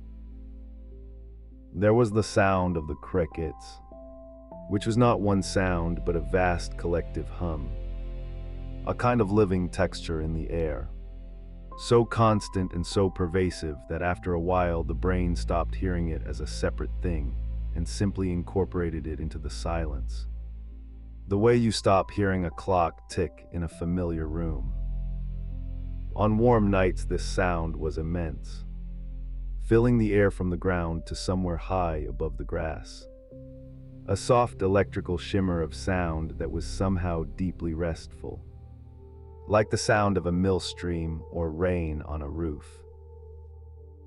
And then there were the other sounds, the ones that came and went. The distant, mournful conversation of coyotes, which could carry for miles across the flat land and arrive at the camp sounding both close and impossibly far away at the same time. Coyotes did not howl the way wolves were said to howl. They had a more complicated voice, a series of yips and calls that rose and fell and overlapped, almost like argument, almost like song. Families new to the trail sometimes tensed at this sound, but they learned quickly enough that coyotes were cautious creatures, curious from a distance and careful to keep it. The sound of them was just another thread in the night's long weave. An owl might pass overhead, its wings making almost no sound at all, just the faintest displacement of air, a soft rush that was over before you were certain you had heard it. Owls were common on the prairie, and their calls, low and round and somehow thoughtful sounding, would drift across the camp and dissolve into the grass. There is something about the sound of an owl at midnight that is deeply, anciently calming as though the sound itself carries some old reassurance. Some reminder that the night has always been this way, and that creatures have always moved through it safely. Inside the wagons, the sleepers breathed. A mother with a baby on her arm. The baby's small fist curled against her collarbone. Both of them breathing in a rhythm that had unconsciously synchronized. The way the breathing of people who love each other sometimes does. A grandfather with his hat over his face, snoring very softly, his hands folded on his chest. Children in a tangle of limbs and quilts, flushed with the warmth of each other, their faces slack and perfect in sleep, their mouths slightly open, dreaming whatever children dream when they are tired enough and safe enough, and the night is soft enough. The quilts themselves were worth a moment's thought. They were not simply blankets, but histories, pieced together from scraps of dresses and shirts and curtains. Fabric that carried the smell of the houses left behind, of cedar chests and dried lavender and the particular dusty sweetness of old wood. A child sleeping under one of these quilts was sleeping under a kind of map of everything familiar.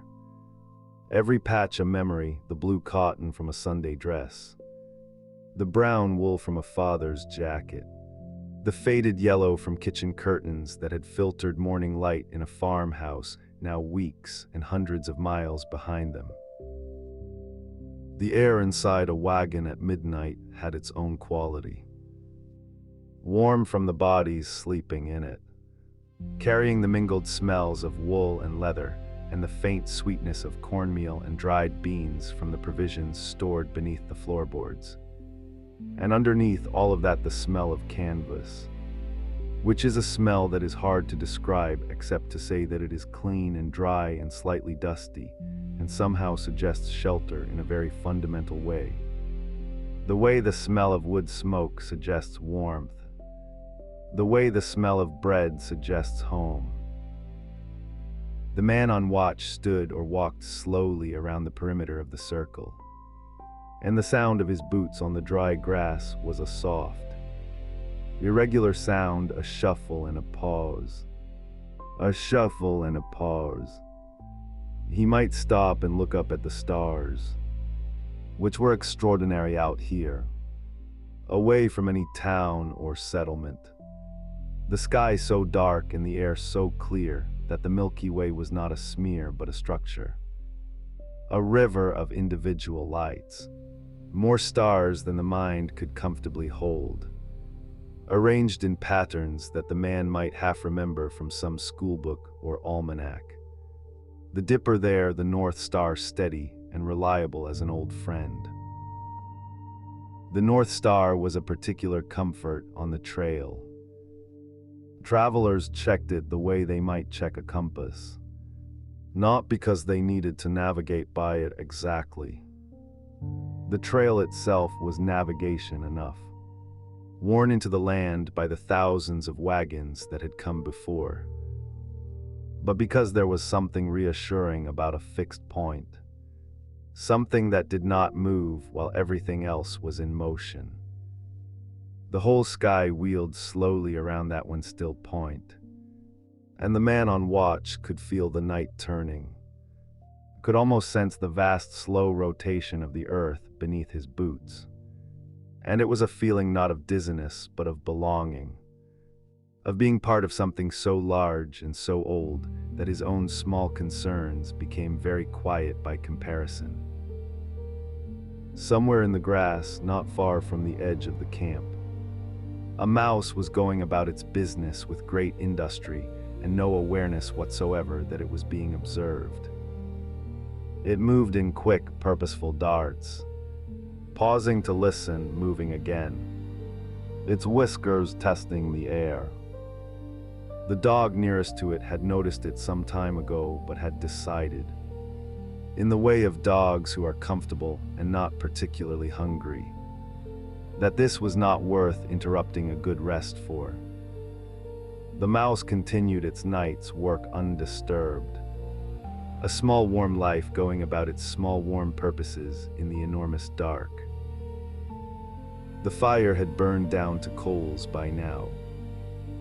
Not dead, not cold, but resting in its own way. The orange glow of it pulsing very slowly, like something breathing, sending up a thin thread of pale smoke that rose straight in the still air and then bent gently where some high, invisible current of wind caught it and carried it away. The coals smelled of the wood that had made them. Cottonwood usually gathered from the creek banks, or sometimes the dried dung of buffalo that had passed this way, which burned slow and steady and smelled of dry grass and open land. A smell that was, once you knew it, not unpleasant at all, just honest and plain. The smell of the prairie feeding its own fire. If you were to sit very still beside those coals and close your eyes, the sounds of the camp at this hour would arrange themselves around you in layers. Closest, the soft breathing of the sleepers and the occasional shift of an animal. A little farther, the crickets and the grass. Farther still, the faint, distant commentary of coyotes. And then, at the very edge of hearing, something that might be the wind in a stand of cottonwoods half a mile away. Or might be nothing at all. Just the sound of so much silence that the ears, searching for something to hold on to, invented their own soft music. It was in these hours that the prairie felt most itself. Not the prairie of the daytime, which was all light and distance and the hard work of moving through it, but the prairie of deep night, which was intimate and close and full of small things going about their lives in the dark. The grass and the soil and the insects and the sleeping families and the drowsy animals and the patient stars all existed together in a kind of temporary, unremarkable harmony, each thing simply being what it was, in the place where it happened to be, in the hour that happened to be passing. The watch would be relieved before long. Another man would come, rubbing sleep from his eyes, wrapping his coat more tightly around himself against the pre-dawn chill that was already beginning, very faintly to suggest itself in the air. They would exchange a few quiet words, not many because there was not much to say. The night had been peaceful. The animals were settled, the sky was clear. Then the first man would climb into his wagon and remove his boots and lie down on his blanket and close his eyes. And within a very few minutes he would be asleep. Because a man who has stood watch on a quiet prairie night is a man who has spent hours breathing good air and listening to the world settle itself. And sleep for such a man comes easily and deeply. The grass went on talking to the wind in its slow, continuous way. The coals breathed their orange breath. The stars moved in their ancient, unhurried procession across the sky. Indifferent and beautiful, the same stars that had looked down on this land for longer than there had been anyone to look up at them. The wagons sat in their circle, patient and still, loaded with everything a family owned and everything they hoped for, resting now in the deep middle of the night, waiting for morning without impatience, without worry, simply resting. And the sounds of the prairie after midnight were the sounds of rest itself. The grass, the breath, the distant soft voices of wild things, the fire settling into its coals, the great slow turning of the sky, everything finding its way, gently and without hurry, toward the quiet center of the night, where nothing was required of anyone, and the world was content simply to be. And in that quiet center, The world did not stay entirely still, for there were always hands that found small things to do. Gentle and unhurried things, the kind that asked nothing more of a person than patience and a little light. Somewhere near the middle of the wagon circle, a lantern had been left burning low. Not the bright, purposeful burning of early evening, when supper was being laid out and children were being counted, but the softer, more private burning of a flame that had been turned down to almost nothing. A warm amber thread in the darkness, just enough to see by if you sat close and leaned in. Someone had hung it from the iron hook at the rear corner of a wagon, and it swayed there almost imperceptibly, the way a pendulum slows and slows until you can barely tell it is moving at all. It was by this kind of light that the mending got done. Not the grand mending, not the work of the blacksmith or the wheelwright that would come in the full light of morning when the train halted at a stream crossing and the men spread their tools across the grass. This was the smaller, quieter kind of mending, the kind that belonged to the night, to the people who found that their hands needed something to hold even after their eyes had grown heavy. A leather strap that had been rubbing wrong against the ox yoke all day. A canvas seam along the wagon bonnet that had begun to fray at the corner, letting in a thin thread of wind. A wooden bucket handle that had worked itself loose from its iron ring and needed only a few wraps of wet rawhide and a little time to set properly. Imagine sitting close to that lantern, close enough to feel the faint warmth it gives off, a warmth that smells faintly of rendered tallow and hot tin.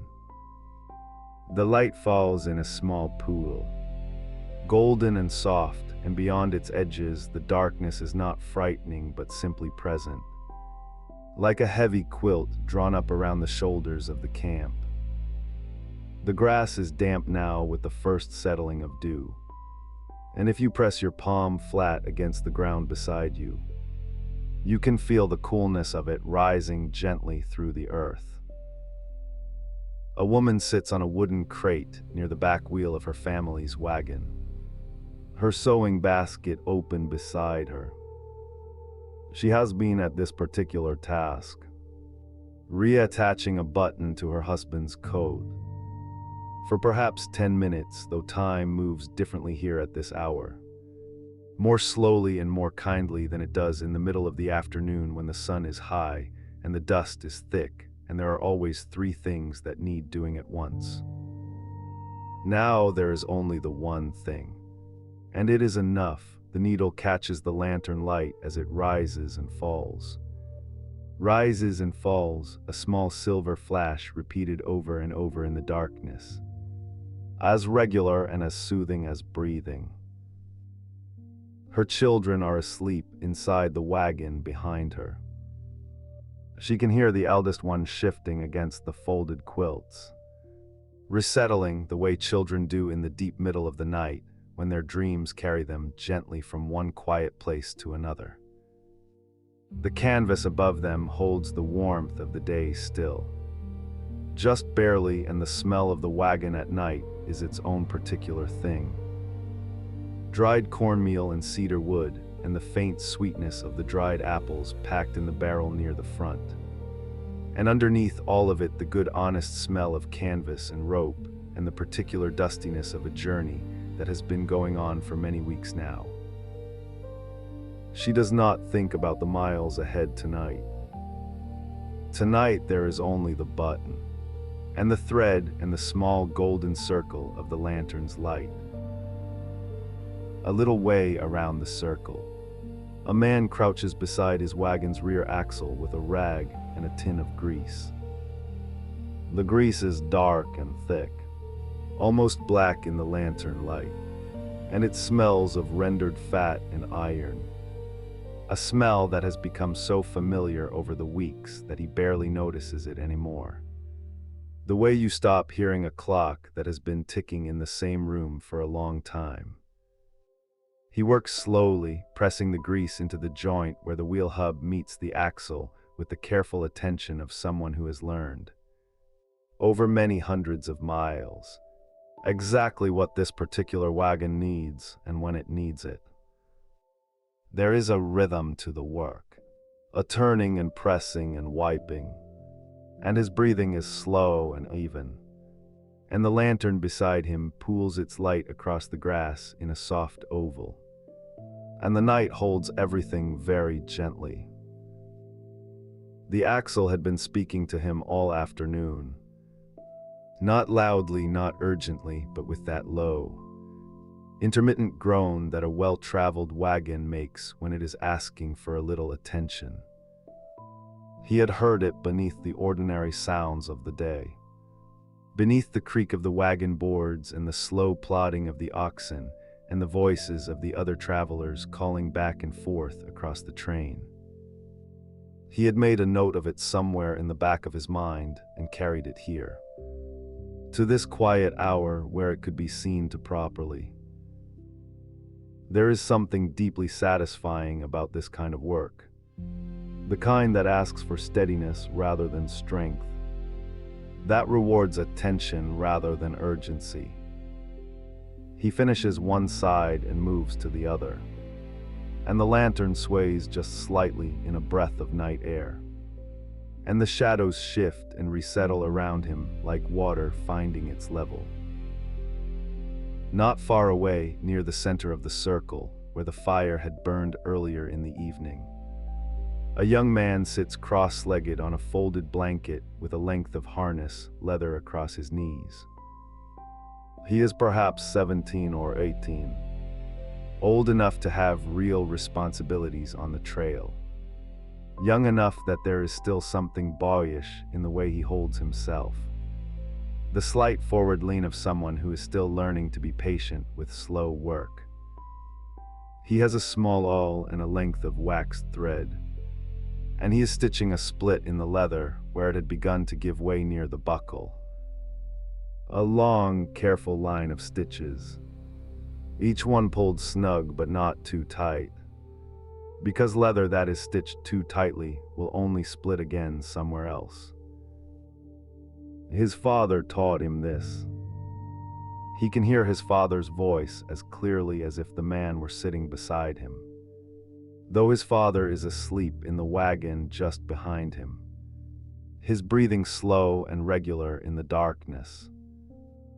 Pull it firm, his father had said, but let the leather breathe. It knows what it needs to do. Just help it along.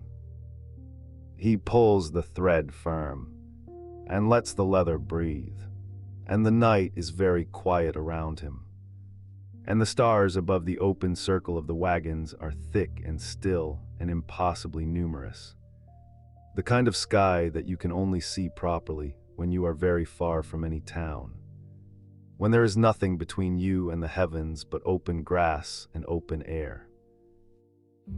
The lantern light does not reach the stars.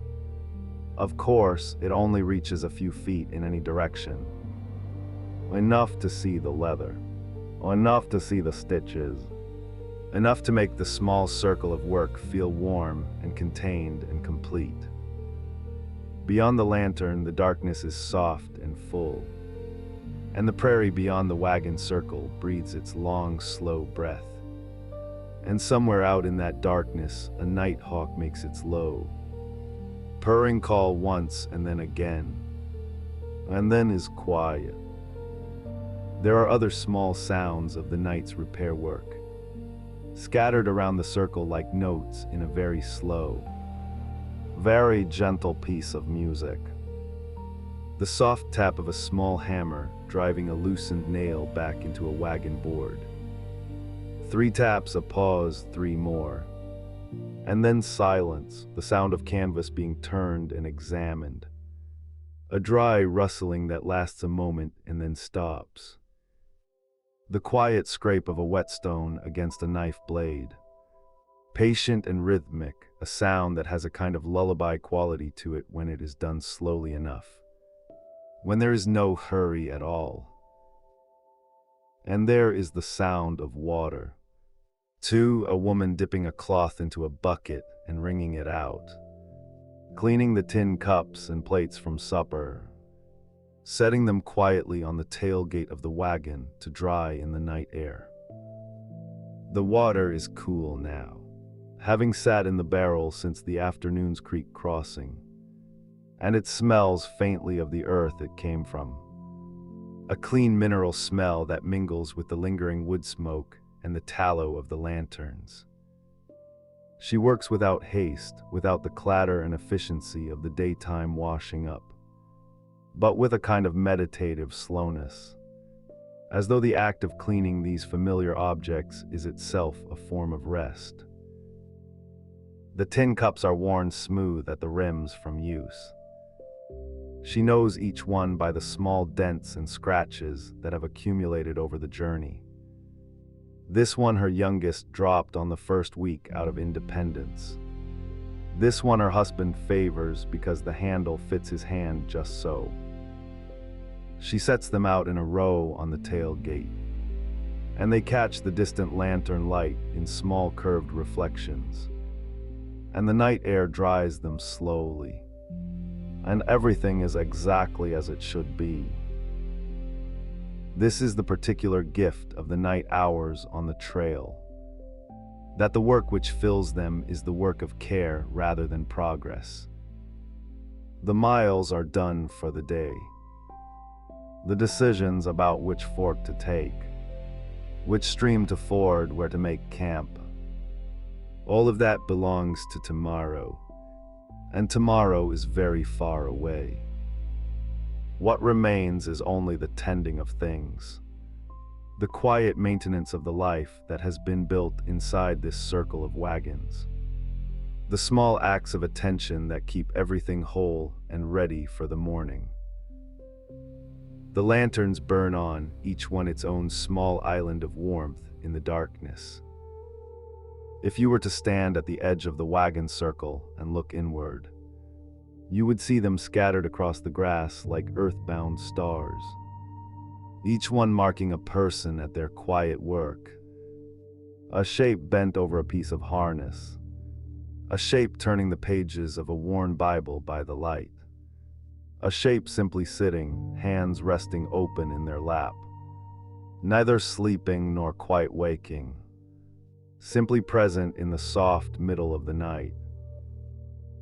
The fire at the center of the circle has burned down to coals now, and the coals give off a deep red light that is lower and steadier than any lantern, a light that seems to come from inside the earth rather than from above it. The warmth they give is gentle and diffuse, spreading outward in a wide circle that you feel not so much on your skin as somewhere deeper. A warmth that eases the small achings of a long day's travel. The shoulders, the lower back, the feet that have walked alongside the wagons for mile after mile across the uneven ground.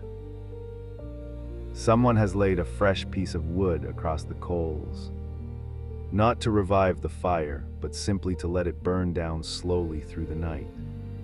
A common habit of the trail that meant there would be coals enough in the morning to start the breakfast fire without the trouble of striking flint and steel in the gray early light. The wood catches gradually without urgency, and the coals pulse with a slow orange breath, and the smell of burning cottonwood drifts across the circle in a thin, sweet thread. The watch is out beyond the wagons. Of course, there is always a watch on the trail. A quiet circuit walked around the perimeter of the camp. A slow and patient keeping of the night. But the watch is not anxious work. It is walking work, steady and repetitive. A slow turning of the same ground. And the men who walk it have long since made their peace with the darkness and the open space and the particular quality of silence that settles over the prairie in the deep hours of the night. They walk and the grass whispers against their boots, and the stars wheel very slowly overhead, and the lantern light inside the circle is something warm to return to at each slow orbit.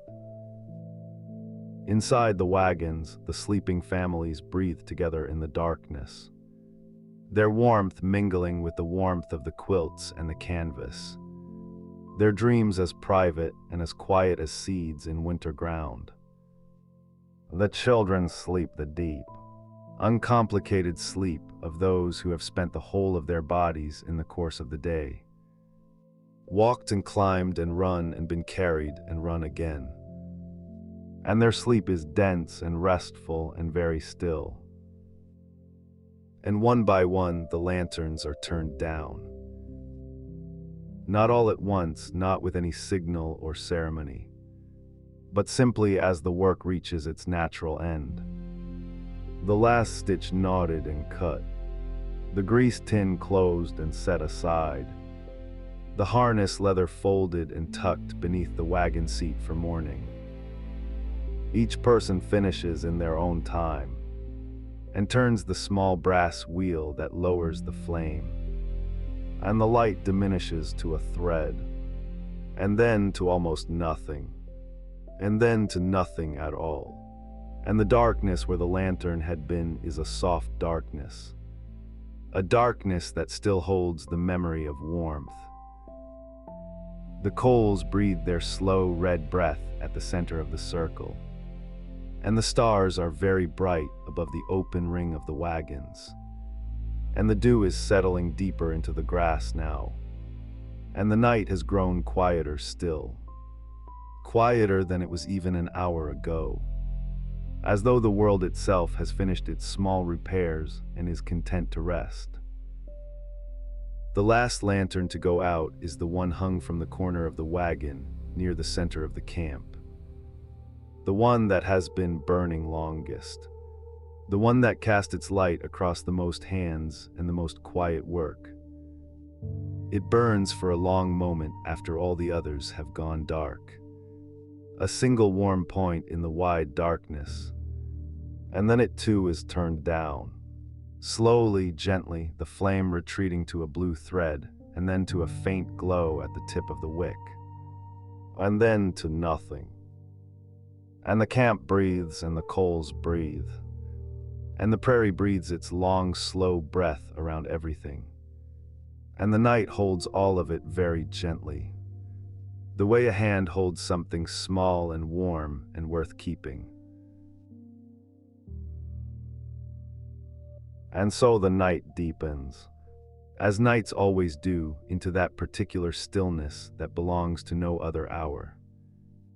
It is the hour before the first light comes, before even the suggestion of light, when the darkness has reached its fullest and most complete expression and rests there, easy and unhurried as though it has nowhere else to be. The prairie holds this hour with a kind of tenderness that is difficult to describe to anyone who has not slept beneath an open sky and felt it settle over them like something woven from cool air and silence and the faint, sweet smell of grass that has been warm all day and is now giving that warmth slowly back to the world. In the wagon circle, nearly everything sleeps. The oxen stand at their tethers with their great heads lowered, their breathing slow and even, a soft rhythmic sound like the turning of something very large and very patient. The horses, where there are horses, have grown still in the way that horses do in deep night. Their ears relaxed, their weight shifted onto 3 legs, the fourth resting lightly, almost thoughtfully, against the ground. Even the dogs that spent the earlier hours of the evening nosing along the perimeter of the camp have curled themselves into tight, warm circles near the wagon wheels, their tails tucked close, their eyes fully closed. The fires have burned down to almost nothing now. What remains is a low bed of coals, deep orange and faintly red, pulsing very gently the way something pulses when it is alive but resting. There is no flame to speak of, only that soft interior glow, and the warmth it gives off is quiet and close, Not the bright reaching warmth of a full fire, but something more intimate. More like the warmth of a sleeping body beneath a quilt. If you were to sit beside those coals right now, you would feel the heat against your palms and the backs of your hands. And you would smell the particular smell of wood that has finished burning. That dry, faintly sweet, faintly mineral smell that clings to the air around a fire long after the fire itself has gone quiet. Somewhere near the center of the circle, a man sits on an overturned crate. He is the last watch of the night, the one who took the hours between 2 and dawn. And he sits with his coat pulled close and his hat brim low. Not because there is any wind, but simply because the air at this hour has a coolness to it that finds its way through fabric and settles against the skin. He is not an old man, but he is not young either. Somewhere in the comfortable middle of life, with hands that have done a great deal of work and a face that has been in the sun for many weeks now on this long road west. He is not anxious, he is simply present. The way a person becomes present when the world has gone quiet enough to allow it. Sitting with the kind of easy attention that asks nothing of itself. Only watches, only listens. He can hear the breathing of the people sleeping in the nearest wagons. It is a sound that comes to him softly through the canvas. A collective rise and fall. And there is something in it that is deeply reassuring. The sound of people who have worked hard and eaten and rested themselves into a sleep so complete that the world could go on turning and they would not know it. In one wagon, a child makes a small sound. A murmur, nothing more, and then is quiet again. Settled back into whatever gentle place sleep had taken her. The man on the crate hears this, and something in him eases a little further. The way things ease when the people you are responsible for are safe and warm and dreaming. The sky above him is extraordinary, though he has perhaps stopped fully noticing how extraordinary it is. The way people stop noticing things that have been beautiful for a long time. But tonight, in this deepest hour, it is worth noticing again.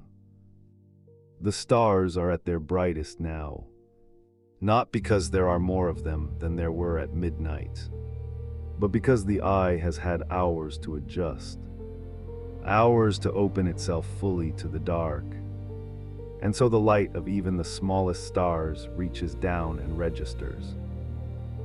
The Milky Way spreads across the whole of the sky in a soft, dense cloud of light, not white exactly, but something warmer. Something closer to the color of cream or of old linen. And it arches from one horizon to the other with a patience that is simply immeasurable. There is no moon now. The moon set hours ago, trailing its light down behind the western edge of the prairie. And what remains is the pure, uninterrupted dark in all those patient stars. The man tilts his head back and looks up at them for a moment. And then he looks back down at the coals. And then he shifts his weight on the crate and listens to the prairie. There is always something to hear out here, even in the quietest hours. Tonight it is the very faint sound of the creek they camped beside. A small creek with a gravelly bed, and its voice is low and continuous and entirely without urgency. The sound of water that has been moving through this particular place for a very long time and expects to go on moving through it for a very long time more.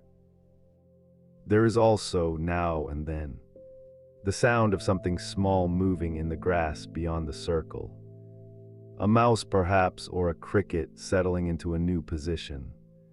Sounds so small they barely register as sounds at all. More like the texture of the silence than any interruption of it. Inside the wagons, the families are arranged in the ways that families arrange themselves when space is precious and warmth is shared.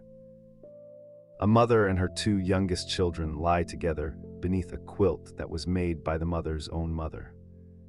Back in Ohio or Missouri, or wherever home was before home became a direction of travel.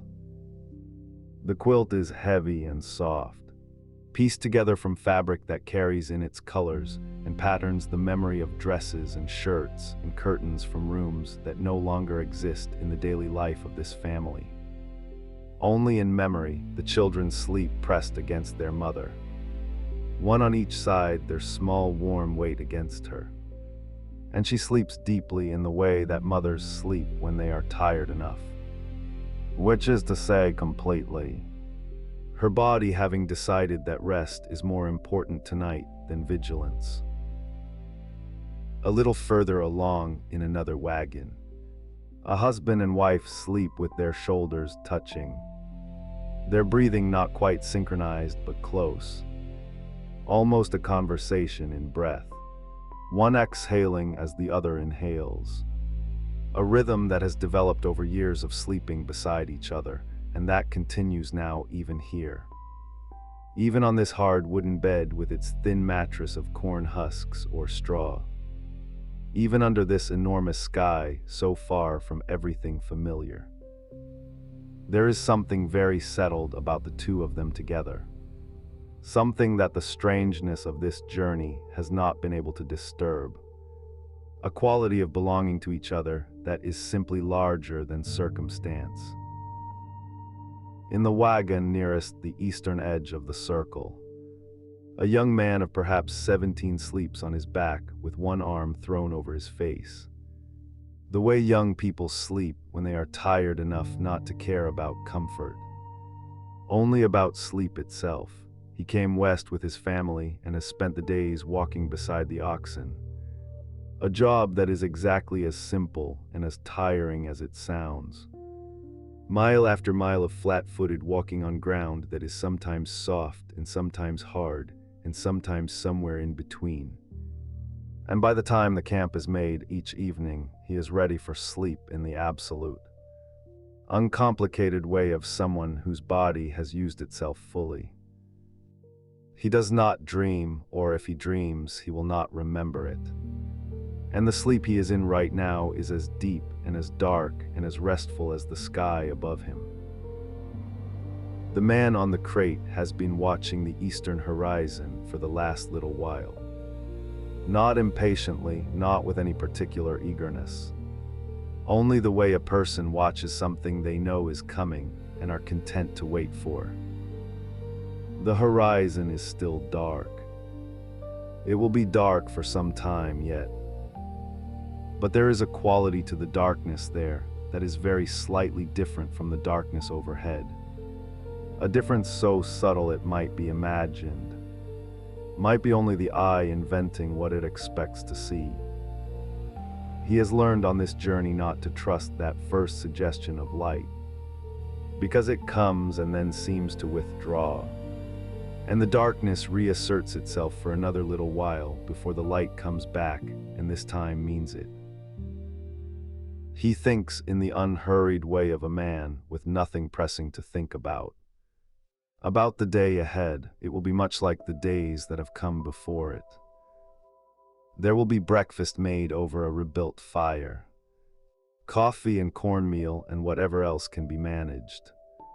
Eaten quickly and with appetite because the walking will begin again soon, and appetite is never a problem on this road.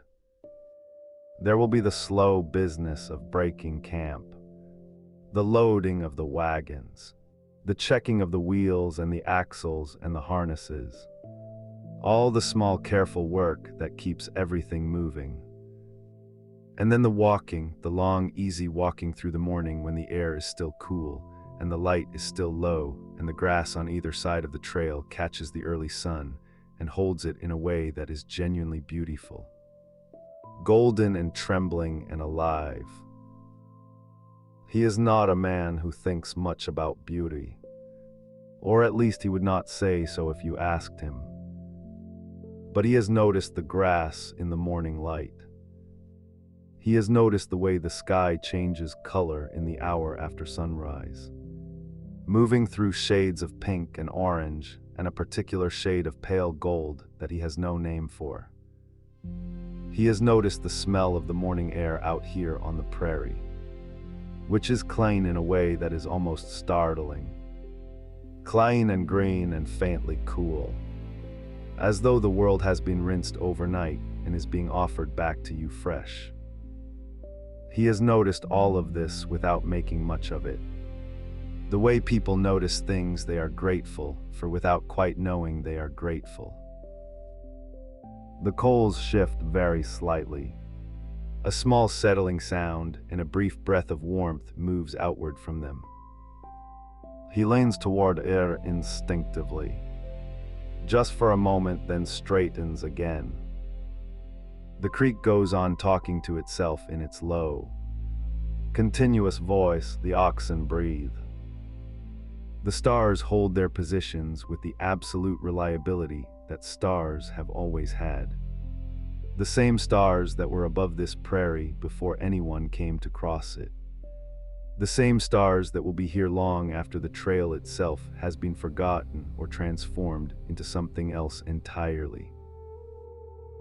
There is a dog, one of the camp dogs, that has woken and come to sit beside the man on the crate. It is a medium-sized dog of no particular breed, brownish with ears that fold forward, and it sits very close to him and looks out at the same darkness he is looking at, as though it has taken up the watch alongside him, as though it understands that this is what the hour requires. He reaches down without looking and rests his hand on the dog's back, and the dog leans very slightly into the touch, and the two of them sit together in the dark, the man and the dog, watching the quiet prairie and listening to the quiet night. And now, so gradually that it is almost not happening, the eastern horizon begins to change. It is the faintest possible lightning, less a color than a quality, a very slight softening of the absolute dark, as though the sky there has taken a slow breath and expanded just a little. It is not yet dawn. It will not be dawn for some time. But it is the first indication, the first gentle signal that the night has reached its outermost edge and is beginning, very slowly, to turn back. The stars nearest the horizon seem to dim very slightly, not disappearing, only receding a little, making room for what is coming. The man sees it and feels something quiet and ordinary move through him. The satisfaction of a thing expected arriving when it should. He does not wake anyone. There is no night. The camp will wake on its own soon enough. Drawn upward out of sleep by the growing light and the cold of the early morning and the knowledge, held even in sleep, that the day is beginning and there is work to do. But for now, for this last little while, everyone sleeps. The prairie accepts the approaching light the way it accepts everything, with a stillness that is not indifference but something more like deep familiarity. This light has come before, every morning across every season, across all the years before these wagons were here, and will come again across all the years after. The grass will catch it and hold it. The creek will catch it and scatter it in small bright pieces across the water. The canvas of the wagons will glow with it, warm and golden, and the people sleeping inside will feel it against their eyelids before they are fully awake. A warmth and a brightness that says, gently and without urgency, that the night is finished and the world is here and everything is as it should be. But that is still a little way off. For now, the last of the true dark holds, soft and complete over the sleeping circle, Over the cooling coals, over the dreaming children and the resting animals, and the man and his dog keeping their quiet. Easy watch, the night does what it has always done in its final hour, which is simply to continue being what it is. Unhurried and immense and full of a silence that is not empty, but rather full of all the small sounds and soft warmth and steady breathing of a camp at rest. A family at rest, a world that has paused in its turning just long enough to let everyone sleep. And sleep well and wake slowly into whatever comes next, which will be ordinary and sufficient and good.